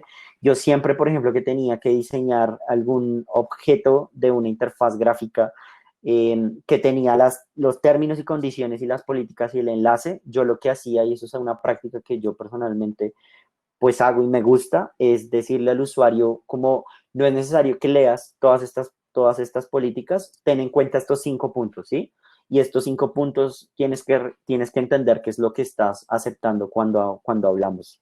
Hay un documental muy interesante acerca de políticas de acceso, ahora se me escapa el nombre, ahorita que empecemos como con la discusión seguramente me voy a acordar y se los dejaré en el chat, y es básicamente cuánto tiempo las personas pierden aceptando términos y condiciones. Creo que se llama términos y condiciones gratis por ahí en Vimeo. Véanselo, es muy interesante. Una compañía de videojuegos, si mal no estoy, por allá como en el 2000, colocó en uno de sus términos y condiciones, como la gente no lee eso, colocó, si das clic en el botón de aceptar, le estás vendiendo tu alma a la empresa no sé qué cosito de software o a la empresa esta de los videojuegos, y pues mucha gente como que aceptó sin ni siquiera leer eso. Es un caso pues como wash, que denso, le vendí mi alma a algo que no leí. Pero eso es un poco como la realidad, ¿no? Ser transparentes y ver cómo manejamos la privacidad. 5, hagan que sea muy fácil cancelar. Si ustedes tienen que diseñar un flujo donde definitivamente los usuarios se tienen que dar de baja, que no sea una tragedia cancelar, ni de suscribir, ni darme de baja, ni quitar. No hagan completar pues pasos complejos a usuarios para este proceso. Intenten al máximo reducir los pasos. Que no les pase que les toca enviar una carta como a mí, a un correo que no saben quién va a leer ni nada y después de 6 meses les siguen llegando esa información. Entonces hagan que sea fácil de cancelar. En la página de Dark Patterns, en el video principal que ven, hay un ejemplo muy, muy interesante y es cuán difícil es darse de baja en Amazon. Es un ejemplo viejito, yo no sé si ya lo cambiaron, pero es una vaina imposible de hacer. O sea, es casi que un laberinto poder darse de baja. ¿Y está pensado para qué? Pues para que los usuarios no se den de baja. Para cerrar, no sé si conocen a este señor, algunos de pronto sí, algunos de pronto no. Es uno de mis ídolos, así como el viejito canoso que vieron ahorita. Este man es Dieter Rams, diseñador de Brown de los 70s y 80s. Hay un documental muy interesante de él. Y yo creo que esto tiene que ver no solamente con el diseño de interfaces, sino nosotros como diseñadores lo que producimos. Él tiene 10 principios del buen diseño. Véanselos, chéquenselos. Y para esta charla yo creo que aplica muy bien uno de esos principios que es el buen diseño es minucioso hasta el último detalle. Nada debe ser arbitrario o dejarse al azar. El cuidado y la precisión en el proceso de diseño muestran respeto hacia el consumidor. Dieter Rams. Y yo creo que eso es la palabra clave para ya cerrar esta charla, y es el respeto. Cuando nosotros somos éticos, cuando nosotros hacemos las cosas correctamente y dejamos que las cosas sucedan de la forma como deben suceder, pues estamos haciendo respeto por nuestros consumidores. No traten a los consumidores, ni a los usuarios, ni a las personas como estúpidos, porque eso es lo peor que un diseñador pues, puede tener a la hora de diseñar un producto o un servicio o lo que sea. Y ya, eso sería todo por ahora. Abrimos la discusión. Un último anuncio parroquial. Estoy trabajando en un proyecto personal donde espero hablar de esto y mucho más. Se llama Diseño de Experiencia. Intenté que esta charla en su gran mayoría o en lo más que se pudiera fuera en español. Yo creo que necesitamos más contenido en español de muy alta calidad. Necesitamos hablar de estas cosas que naturalmente no se hablan, encontrar, por ejemplo, pues contenido, material de patrones oscuros en español no es tan sencillo. Y esta es una pequeña muestra de todo eso que podemos hacer, súper invitados para que también si pueden o tienen la oportunidad de generar contenido en español, lo hagan. Y listo, cerramos por acá y entramos a la sesión de preguntas. Wait, Rubén, ¿y esto diseño de experiencia qué es? ¿Eso va a ser una página web, un blog? ¿Qué es esa jugada? Todavía no lo sé, yo no sé si es una comunidad, no sé si soy yo traduciendo artículos de la NN, no sé si es sentarme y llamar a Mike Monteiro y decirle como, oye, quiero todo este libro traducirlo a español y entregarlo gratuito. Creo que ahí necesitamos más contenidos en español bien hechos y correctos. Creo que hay una buena cantidad, pero necesitamos más. Total. Entonces, pues nada, eso es lo que espero que sea. No sé qué vaya a pasar. Vamos a ver. Bueno, muy Muchas cool. gracias. Por ahí en el chat dejé el LinkedIn y el Instagram de Rubén para que lo sigan, para todo esto que va a anunciar hacia adelante. ¿Cómo quieres que empecemos este debate? Yo estaba pensando, las Como tú personas que quieras. quieran, las personas que quieran hablar, que yo me imagino que me gustaría mucho hablar de ejemplos concretos, como de todos esos dark patterns que pusiste. Si ustedes tienen un ejemplo concreto que quieren hablar, escriban en el chat, no sé, pongan dark pattern, solamente dark pattern, y los activo para que les veamos sus caritas. De una. A ver, ¿quién se le mide? ¿Quién se le mide? ¿Quién tiene una historia? José Ahí tiene Chacón. José Chacón. Tírala. José. Ah, el viejo José. A ver, vamos a activar al viejo José. Presenter mode on. Eso se demora un poquito mientras activan su cámara y toda la vuelta.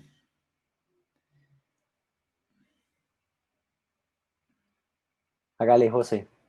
¿Listo? Creo que ya. ¿Cómo De están? Mucho una. Sí. gusto. Qué ¿Qué gusto hubo? verlos. Oye, ¿qué Qué dice el bueno. parcero? Feliz de verlos de nuevo por ahí. Bueno, yo tengo más que todo una pregunta. Yo trabajo para el sector de la educación. Siempre me ha gustado estar en ese tema con chicos de 10º, 11. Y estamos enseñándoles, pues por lo menos yo no sé, para que sea el único profesor en todo Bogotá que enseñe Figma o les enseño también principios de usabilidad, sistemas de diseño y otras cosas más, un poquito más aislado de la programación. Incluso ahorita en este colegio en el que trabajo, les estoy corriendo sprints, les estoy ayudando a hacer sprints para llegar a ideas chéveres. Yo tengo una pregunta referente a las plataformas de educación online, ¿sí? Porque me parece que son plataformas que captan mucho comportamiento de los usuarios, pero realmente necesitan un comité de ética. ¿Qué pasa con las plataformas hoy día en Latinoamérica? Ellos recolectan datos, traquean lo que hacemos los usuarios, miden nuestro conocimiento y hay como una lucha por conseguir punticos, estrellitas, que hasta frustran un poco al usuario. Entonces, ¿cómo hacer más ética las plataformas de educación online? Es la pregunta que lanzo ahí, la única de la noche. Listo. Yo creo que eso es algo que es muy interesante porque cuando uno diseña algo y está pensando en como en este esquema de el mapa de empatía, que es como la herramienta que yo relaciono cuando tú estás entendiendo eso, y entiendes que hay frustraciones porque unos van ganando y otros no, y entiendes que el gamification igual se tiene que dar, y entiendes que como que los patrones que usas dentro de la interacción son los correctos, hay que entender cuáles son los motivadores de esas personas que están ahí. Y yo con esto me refiero a, muchas veces cuando uno trabaja en educación en especial, yo no he tenido la oportunidad de trabajar como en una plataforma de educación, pero mi mejor referente ahora es el IDF, es que las motivaciones que encuentran como en uno completar los diferentes pasos están basadas en un objetivo. Y si ese objetivo se cumple, pues súper bacano. Pero yo no creo que eso deba reñir con el objetivo de aprender. Y ahí es donde yo creo que está la clave de poder entender cómo uno diseña unas políticas éticas de crecimiento y que las personas de verdad se sientan atraídas a aprender y a avanzar sin necesidad de hacerlos sentir menos o sin necesidad de degradarlos. Yo creo que si viste en algún momento dentro de mi presentación era no degrades y tampoco hagas sentir mal a tus usuarios. Muchas Total. veces la gente como que a costa de, uy, parce, es que mire cómo va este y mire usted dónde está, no se está dando cuenta que eso es lo que está pasando. Y ahí es donde yo creo que uno tiene que hacerse las preguntas correctas y decir, yo creo que podemos cambiar este sistema y puede que el ranking, como por ejemplo funciona hablando ya de gamification, no sea todo el mundo contra todo el mundo, sino los nivel uno contra los nivel uno y los nivel 3 contra los nivel 3 y 4, ¿sabes? Mm. Pero eso ya dependerá como del ejemplo muy específico y ahondar en cómo yo quiero medir esas interacciones para que la cosa fluya y que los usuarios pues se sientan atraídos, pues haya como el reach, la gente entre y el engagement, y a partir de ahí sí pues sean como unas condiciones justas como del juego o la mecánica que quieras diseñar. Y ahí hay una línea fina, ¿no? Porque muchas veces ese texto como de incentivar puede pasar por ser gracioso y chistoso porque somos latinos y porque yo no sé qué, pero están metidas todas estas cosas por debajo. Y meto la cucharada mucho porque particularmente cosas de educación me encanta. Figma es una gran excusa para hablar de educación y yo creo que uno de los valores que más estamos intentando reflejar es el tema de la apertura, como apertura en términos de transparencia, en términos de ser muy claros con los usuarios, en términos de ser como muy claro del potencial que tiene la tecnología para todo el bien y para todo el mal. Entonces, como creo que este espacio como tal y el hecho de que tengamos a Rubén aquí hablándonos de todo este tema es un primer paso y como todo lo que puede evolucionar desde acá me parece fantástico. José, muchas gracias por tu pregunta. Gracias, gracias Rubén, Santi, a todos los que organizaron. Un saludo. Muy Buenísimo. bien, con gusto. Entonces voy a Presenter Mode Off y voy a poner a Rafa ahora que fue el segundo. Espero que no haya gente que se haya salido cuando empezó a ver ahí los Baphomets y esas cosas así extrañas. No, de hecho fue al revés. De hecho estábamos como en 27 attendees y subimos a 54. Fue muy bueno, fue una buena táctica. Ok. Por aquí estaba como leyendo así comentarios de lo que están hablando. Hay alguien que dice que GoDaddy es un asco. Yo no sé si es un asco, pero tiene unas políticas muy dudosas, empezando porque por allá, como en el 2006, su CEO fue a cazar elefantes de manera furtiva y le disparó a varios, ¿saben? Esas cosas trascienden lo que es el diseño o lo que es comprar un dominio, pero esas cosas pesan y esas son las decisiones que nosotros debemos tomar o no cuando hacemos uso de servicios o productos, o por lo menos yo lo veo. Total, total. En los individuos está la empresa. ¿Qué más, Rafa? ¿Qué más? Hola, hola Rubén, gracias por compartir todo este conocimiento. Cuando estamos hablando del Dark Patterns, estamos hablando mucho del campo del meta design, que es como pensar el proceso de diseño. Y una reflexión que me surge es que como yo como diseñador me posiciono y creo unos conceptos éticos, pero estamos hablando de un mundo muy diverso. Estamos en Colombia, pero estamos diseñando para Estados Unidos, para Asia, y que las éticas son diferentes. Entonces, ¿cómo tú ves este proceso de que, pues, yo diseñador latinoamericano, cómo puedo considerar mi estructura y valores éticos dentro del diseño que voy a hacer en otras realidades? ¿Cómo lo consideras? Esa es una pregunta también muy interesante. Yo he tenido la oportunidad de diseñar productos no solamente para Latinoamérica, sino para otros países. Y eso tiene que ver con los contextos culturales, ¿no? De cada uno de los países y de cómo las personas asumen unas cosas u otras. Yo creo que lo mejor y lo más recomendado es que nosotros recibamos insights de personas del mismo contexto. Y voy a hablar de algo muy específico. Yo acabo de entrar a Globant a ser diseñador de UX y yo esperaba hacer research. Yo esperaba tener una aproximación de research y trabajos de discovery, porque es una de las cosas que más me motiva y más me apasiona. Y la decisión de cliente, y es una decisión que pues yo entendí como muy, muy sabia también, es no va a ser lo mismo que tú hagas research con una persona que vive en Estados Unidos y que es un redneck, que tiene unas políticas de vida y un estilo de vida muy diferente y que le hable en latino. Déjanos que consigamos a una persona de Estados Unidos con unas condiciones y unas características mucho más cercanas para que el proceso de empatía sea mucho más cercano y que él entienda el contexto y te pueda dar los insights más claves o más claros para lo que tú vas a diseñar va a ser un gran hallazgo.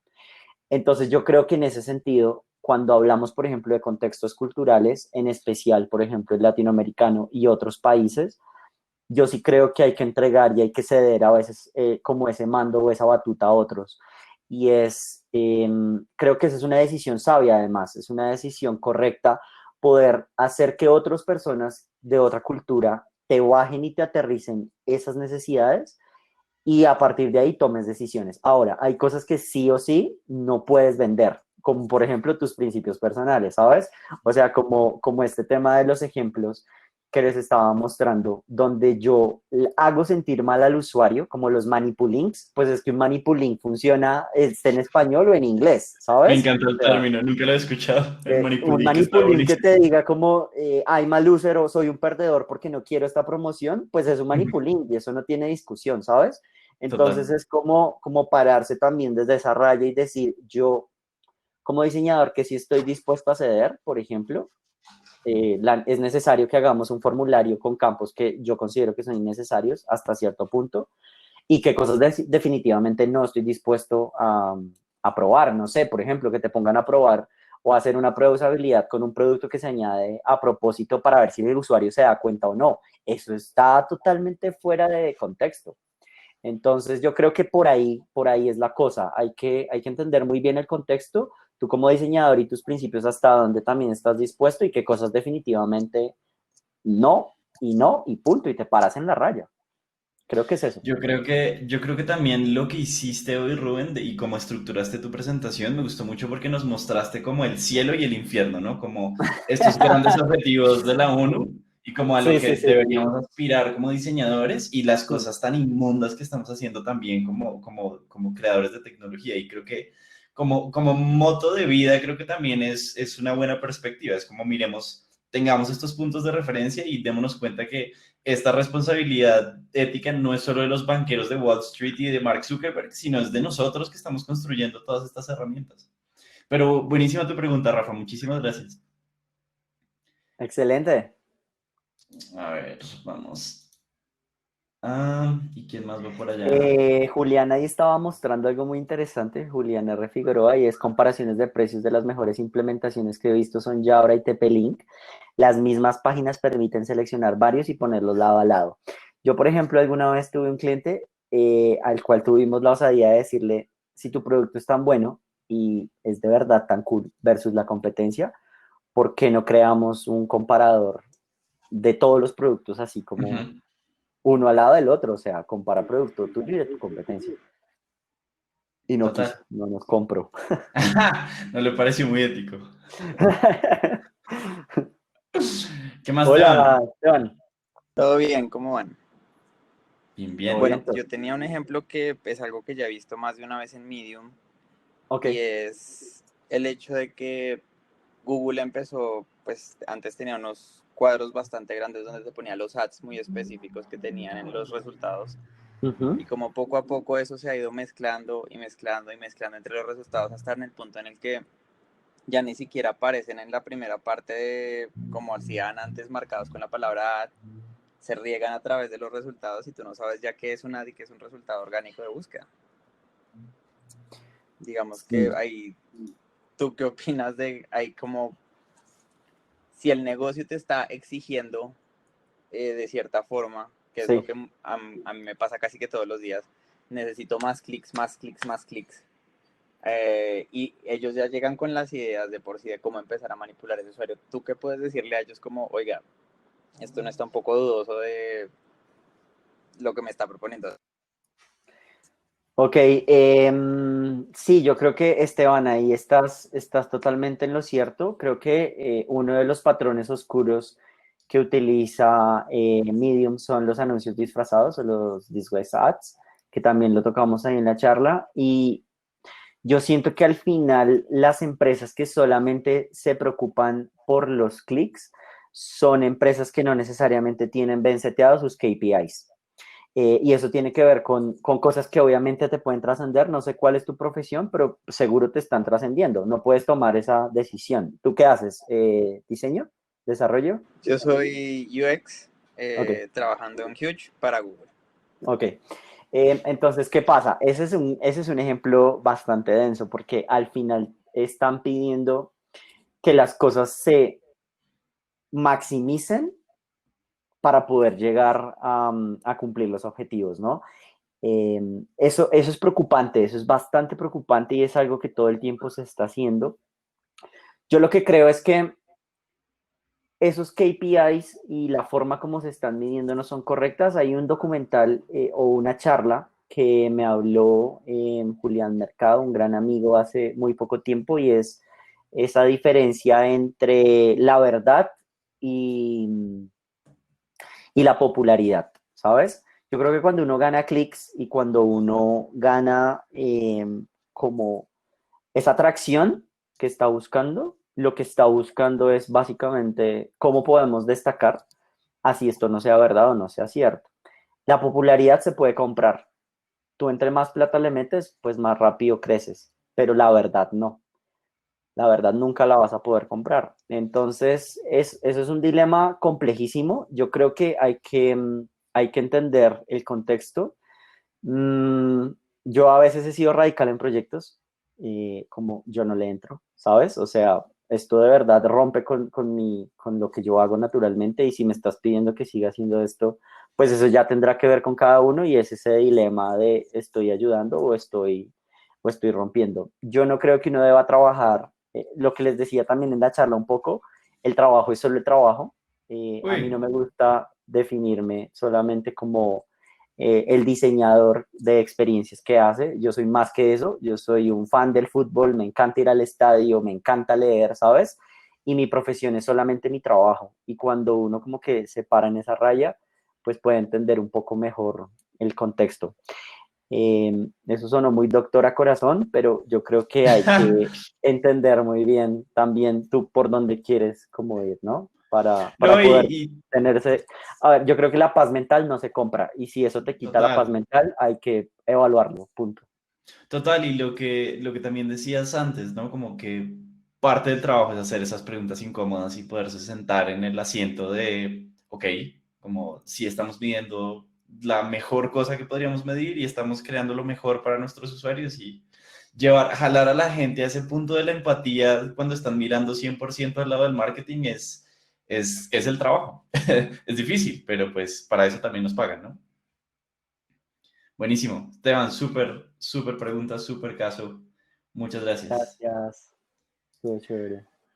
Bueno, nadie más escribió Dark Pattern, entonces yo creo que esas fueron nuestras preguntas. Hay más preguntas en el chat. Ah, había una pregunta muy buena. Santiago Eastman, que es diseñador en Nubank, pregunta que hay una página, no me acuerdo exactamente la pregunta porque está lejos, pero decía como hay formularios como para llenar pasaportes que a uno le ponen como preseleccionado que uno quiere donar sus órganos en caso como de un evento trágico.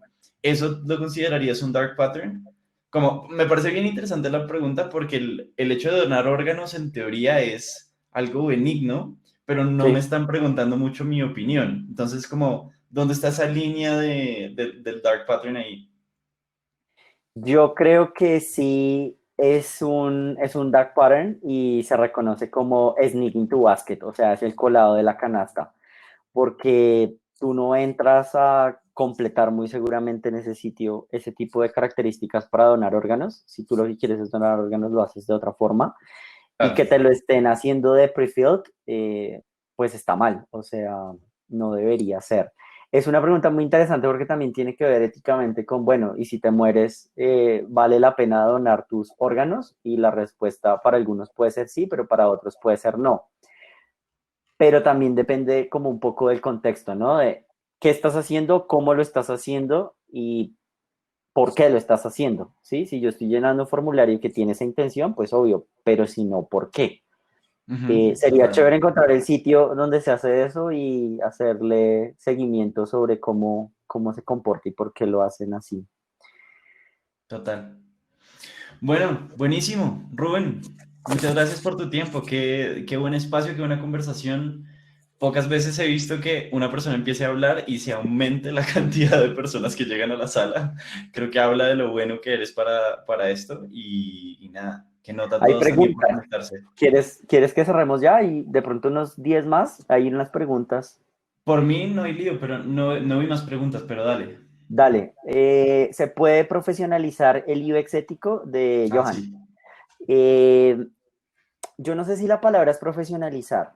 Yo creo que lo importante sería que todos estemos conscientes, que todos hablemos de esto, que todos digamos, marica, esta página está haciendo dar patterns y me ha hecho perder plata, me ha hecho X o Y cosas. Yo, por ejemplo, la empresa esta gigante de mensajeros naranjitas, odio a muerte porque usan algunos dark patterns mal, o sea, hay cosas que es como está mal.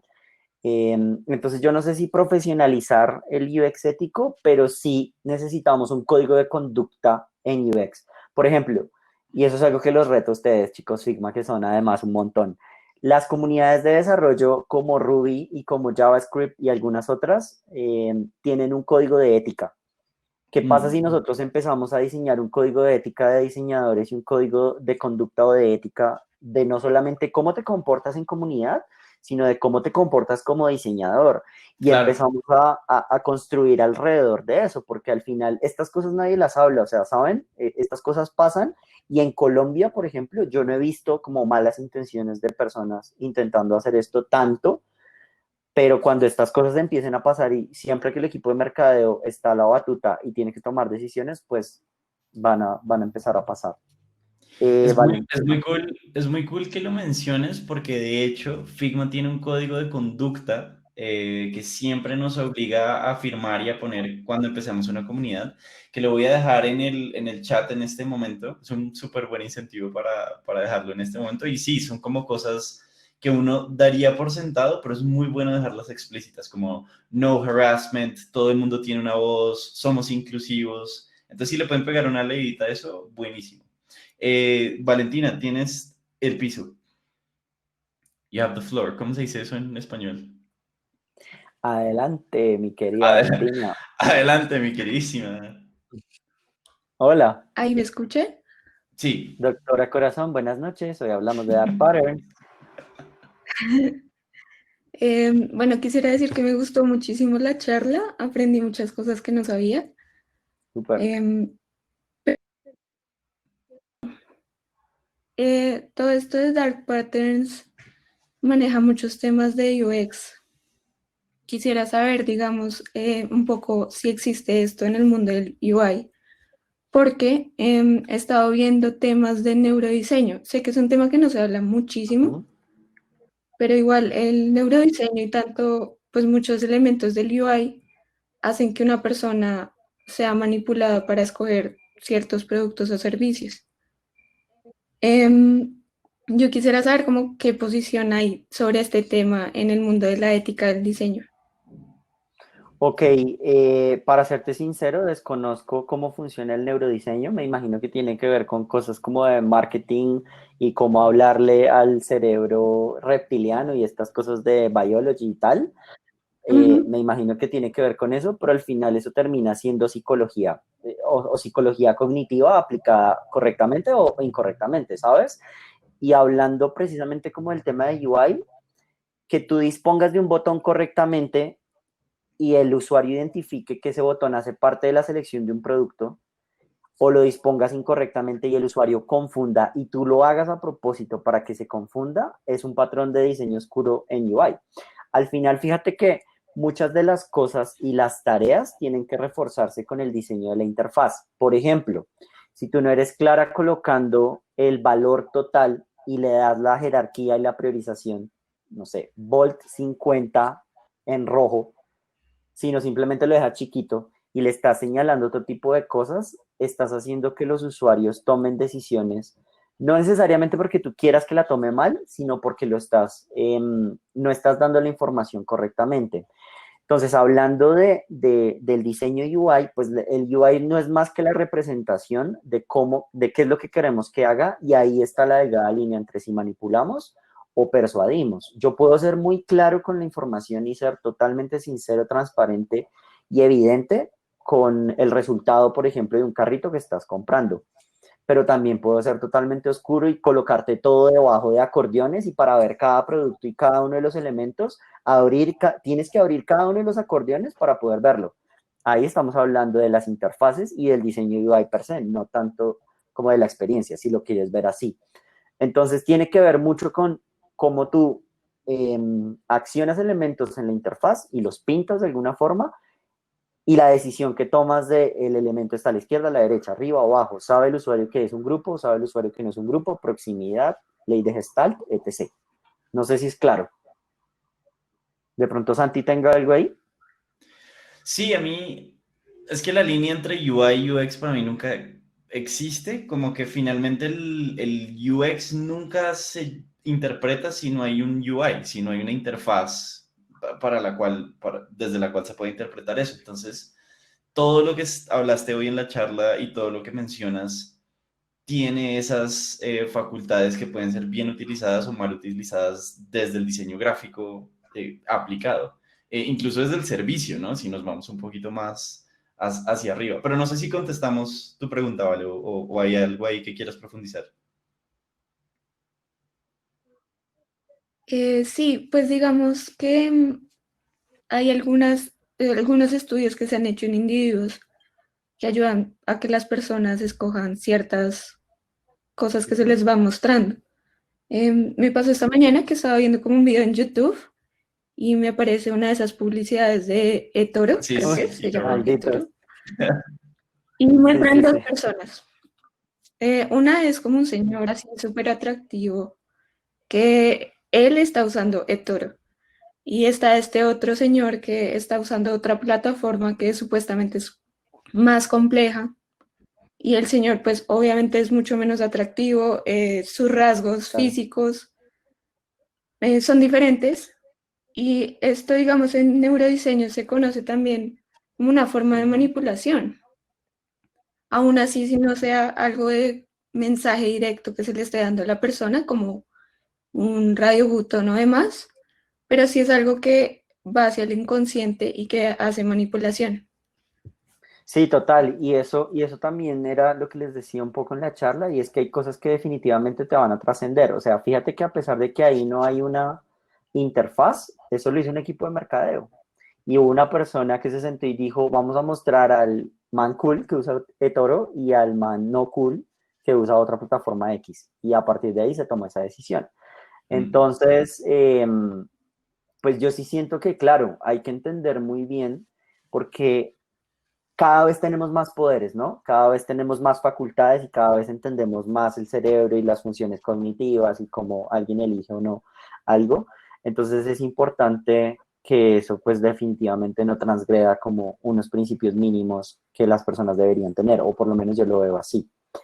Entonces, claro, puede que el neurodiseño esté apuntando hacia allá, como te digo, desconozco, tendré que averiguar un poco más de eso, pero habrá que ver cómo ese resultado de entender el cerebro y entender qué es lo que estamos haciendo tiene.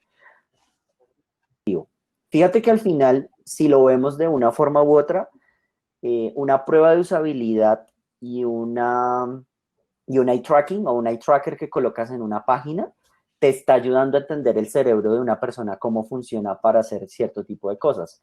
Pero no es porque queramos saber o manipular al usuario para que haga clic allá, sino para entender cómo es que lo está usando y por qué lo usa así, para que el producto pues sea mejor.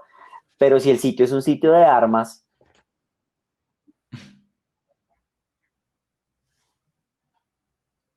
Mm. Te fuiste, Rubén.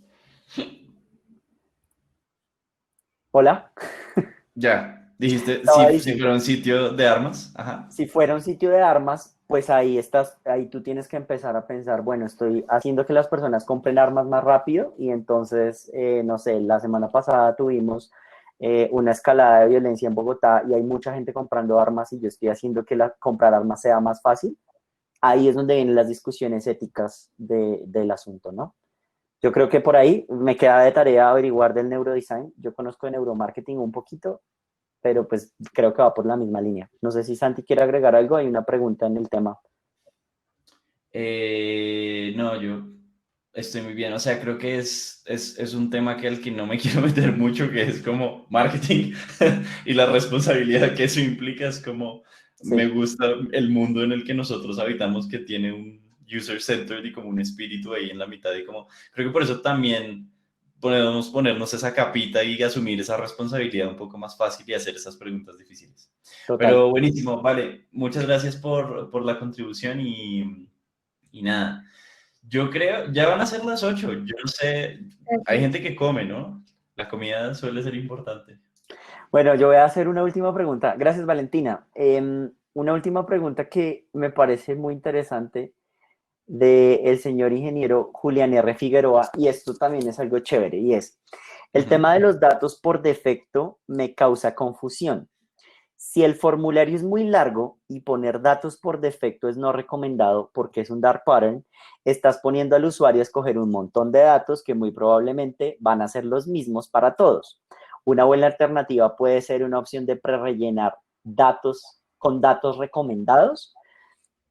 Hay que ver el detalle, hay que ver ese tema como Mm. muy a detalle, porque cuando un formulario, o sea, eso quiere decir que el señor Julián no sabe diseñar formularios, no mentiras. Eh, Mic drop. Mentira, no. Lo que quiere decir es que si hay un formulario muy largo, ¿por qué ese formulario es tan largo? Hay que dividirlo Mm. en pasos y hay que hacer un sistema de steps para poder. Y esos pasos que va dando tienen como algún tipo de bifurcación. Si responde A, entonces le muestro C y D. Si responde B, le muestro F y H. Entonces ahí hay que ver como mucho ese asunto. Cuando yo hablaba del patrón oscuro, que lo que hace es autocompletar tareas o meter tareas a la canasta, son cosas que al usuario no necesariamente le gustan. Por ejemplo, cuando uno va a comprar un dominio, generalmente le suman el hosting, pero no le suman el hosting porque es que yo lo incluí y yo quería un hosting, sino porque el sistema automáticamente me metió el hosting. Entonces no se trata tanto de prellenarlo con los datos recomendados, sino se trata de entender este formulario, por qué lo estamos completando, necesito todos estos pasos y si necesito todos estos pasos, ¿en qué le puedo ayudar al usuario a hacer más fácil su tarea sin esconderle cosas y siendo totalmente claro y sincero? Ahí es donde está el patrón oscuro. Por eso es tan delgada la línea. ¿Saben? Yo le puedo ayudar a Sí, autocompletar a mi usuario cosas porque yo sé que él las necesita más adelante y si lo puedo hacer, pues fantástico, porque va a ser menos tiempo y no lo estoy haciendo pensar. Pero si le estoy ayudando a autocompletar, pero son cosas basura que más adelante él después va a tener que seleccionar, borrar o cancelar, pues ahí es donde está el patrón oscuro. total, total. Pertus tenía otra pregunta. Dale, ya la última. Hola, sí, pues yo tengo una pregunta y es como los white labels, porque tengo como una dicotomía ahí rara. Y pues sí, hay muchas marcas que quieren entrar con otro nombre o mercado que no les deja porque tiene parámetros éticos o legales bien establecidos. Ujú. Pero en la medicina pasa que hasta el mismo gobierno a veces está más corrupto que las compañías que quieren entrar. Entonces, ¿cuánto un dark pattern se justifica para entrar a un mercado? ¿Sí me hago entender? Claro, estos hechos que tú muestras son muy específicos de manipular al usuario que total, pero Ujú. ejemplo, y de pronto eso está real, ¿qué pasa si las compañías en Estados Unidos dominan pues, los antidepresivos y las otras opciones se comienzan a ocultar? Y si uno tiene una solución en el mercado y tiene que hacer, entre comillas, guerrilla, ¿cómo uno puede hacer esa guerrilla? Pues muchas veces implica usar los dark patterns. Como, ¿cuál es tu opinión al respecto? Mi opinión es que un negocio puede crecer y escalar, ser rentable y responder a dinámicas del mercado sin necesidad de usar patrones oscuros. Eso lo tengo súper claro. Aún así, sea white label. ¿Y por qué lo digo así? Yo trabajé con 3 de las farmacias más grandes del planeta cuando estaba en Wunderman Thompson y siento que tiene que ver mucho, o sea, puedes irte por otro tipo de ramas, como por ejemplo creatividad, estrategia, mucho más de mercadeo, entender al consumidor y otro tipo de ramas para poder ver cómo calas, pero no es necesario hacer uso de patrones oscuros para escalar, para crecer o para hacerte conocido. Y eso lo tengo supremamente claro porque muchas veces cuando se utilizan estos patrones, pues claro, vas a empezar a obtener réditos muy fácil, pero la gente no es estúpida. Y si tú empiezas a tratar como a tus usuarios como gente estúpida que simplemente pues estoy atendiendo, yo siento que es una posición pues incorrecta como diseñadores. Cuando nosotros somos diseñadores y en especial de experiencia o diseñadores que piensan en los usuarios, yo creo que eso debería ser algo fundamental. Y eso es algo que a veces se nos olvida y yo también a veces lo olvido y es este tema de la empatía y cómo nosotros ayudamos a nuestros usuarios a cumplir sus objetivos. Y eso al final debería ser el objetivo, ayudar a los usuarios a cumplir su objetivo, obtener los business goals o hacer que los objetivos de negocio se cumplan y tener al tanto pues los retos técnicos, ¿no? Los technical constraints o los retos técnicos. Si tú metes esos 3 en una balanza y logras equilibrarlos a los 3, no necesitas dar patterns, o sea, es necesario entender más bien cómo a través de otro tipo de estrategias puedes ayudar a que se conozca, que la marca blanca suceda o lanzarlo. Yo creo que hay un dilema ético importante porque esto es tan sencillo como tú aprendes a hacer dark patterns, lanzas un e-commerce y todo tu e-commerce está lleno de dark patterns y seguro que vendes, pero después pues eso se te va a devolver. Yo creo que la vida también es así, no tiene que ver tanto con UX, ni con UI, ni con service, ni producto, ni nada, tiene que ver con la vida es así. Las cosas que tú haces mal se te devuelven, sea lo que sea, o las cosas que hacen bien también. Y Y así lo veo.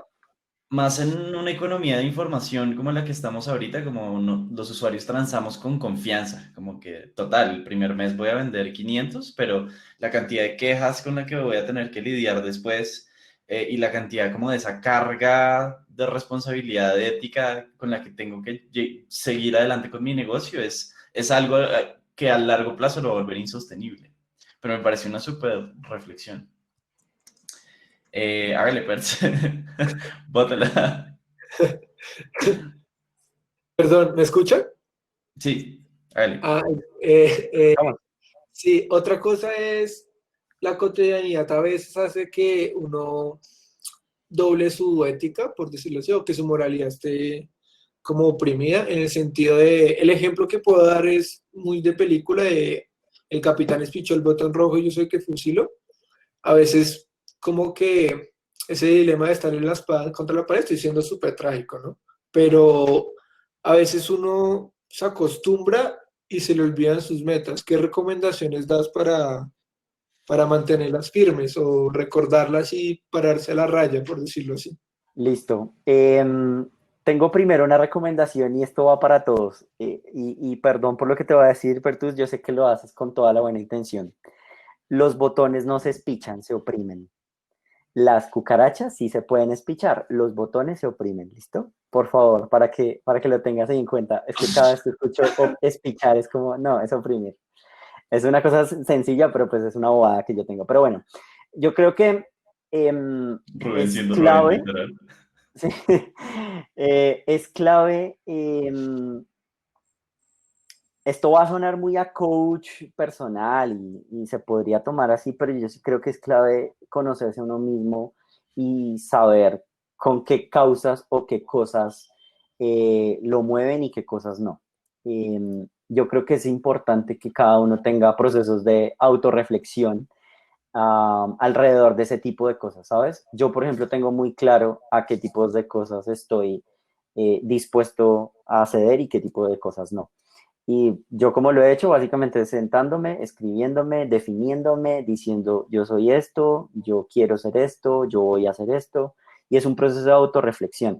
Hay algo que dijo Rafael Sousa, que me parece muy bacano para esto y aplica fulminantemente, y es hay una línea muy delgada también entre la intencionalidad y el activismo. Y yo creo que cuando tú sí eres activista de ciertas cosas y de ciertas causas o de ciertos, lo que sea, tú tienes claro qué te rige en la vida. Y si eso lo tienes muy claro, no hay otras que te puedan como doblegar.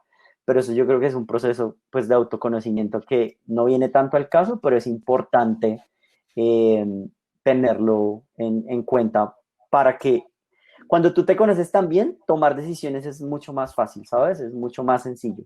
Y eso creo que tiene que ver con eso. Es como mi opinión. Total. Y ahí yo echando la cucharada, porque ya eché cucharada en todas tus preguntas. Dale. Yo creo que uno como ser humano está sesgado a buscar esas cosas que le dan ventaja a uno. Más allá de un concepto del bien y del mal, como que creo que evolucionamos muy para buscar esas cosas que nos dan más recursos y por eso nos permiten como perdurar más en el tiempo. Pero también lo que nos ha dado la evolución es esta parte frontal del cerebro y todo esto que nos permite tener esa abstracción, ¿no? Y decir como mis acciones van mucho más allá de lo que me va a pasar mañana y de lo que mi empresa me está pidiendo en este momento y de lo que me van a regañar o si no me despiden. Como, ¿cómo me puedo regir por algo mucho más alto y mucho más noble que de verdad me guía hacia unas acciones con las que yo pueda dormir tranquilo y no tenga tanto que ver con el dinero, ni con los recursos, ni con lo Ujú. que tengo enfrente? Sí, total. Yo creo que uno de los mayores miedos, en especial en estas economías tan inestables, es, marica, prefiero callarme y comer entero a revelarme y decir en ese proyecto no trabajo porque te pueden echar. Y yo creo que eso es duro, es denso, pero son cosas que cada uno tiene que asumir a su manera y de su forma. Total. Bueno, yo creo que por Gracias. acá ya podemos cerrar. Dale, Sebastián, con gusto. Muchas gracias a todos por venir. Buenísimo. Voy a hacer un pequeño share screen aquí. Solamente para cerrar nuestra presentación de hoy. ¿Ven mi pantalla? Sí. Listo. No, gracias a todos por su tiempo, a los que se conectaron a toda esta transmisión, pues nos fuimos casi 2 horas. El debate igual estuvo muy bueno. Por favor, síganos en nuestras redes sociales, Friends of Figma Bogotá, FOF_Bogotá. Y estén atentos de todo lo que vamos a lanzar. Es un placer tenerlos en esta comunidad, ya que estamos oficiales. Y otra vez, Rubén, muchísimas gracias por tu tiempo y a todos los voluntarios, a todos los que se conectaron hoy. Un abrazo a todos. Chao. Listo, paramos grabación. Stop recording.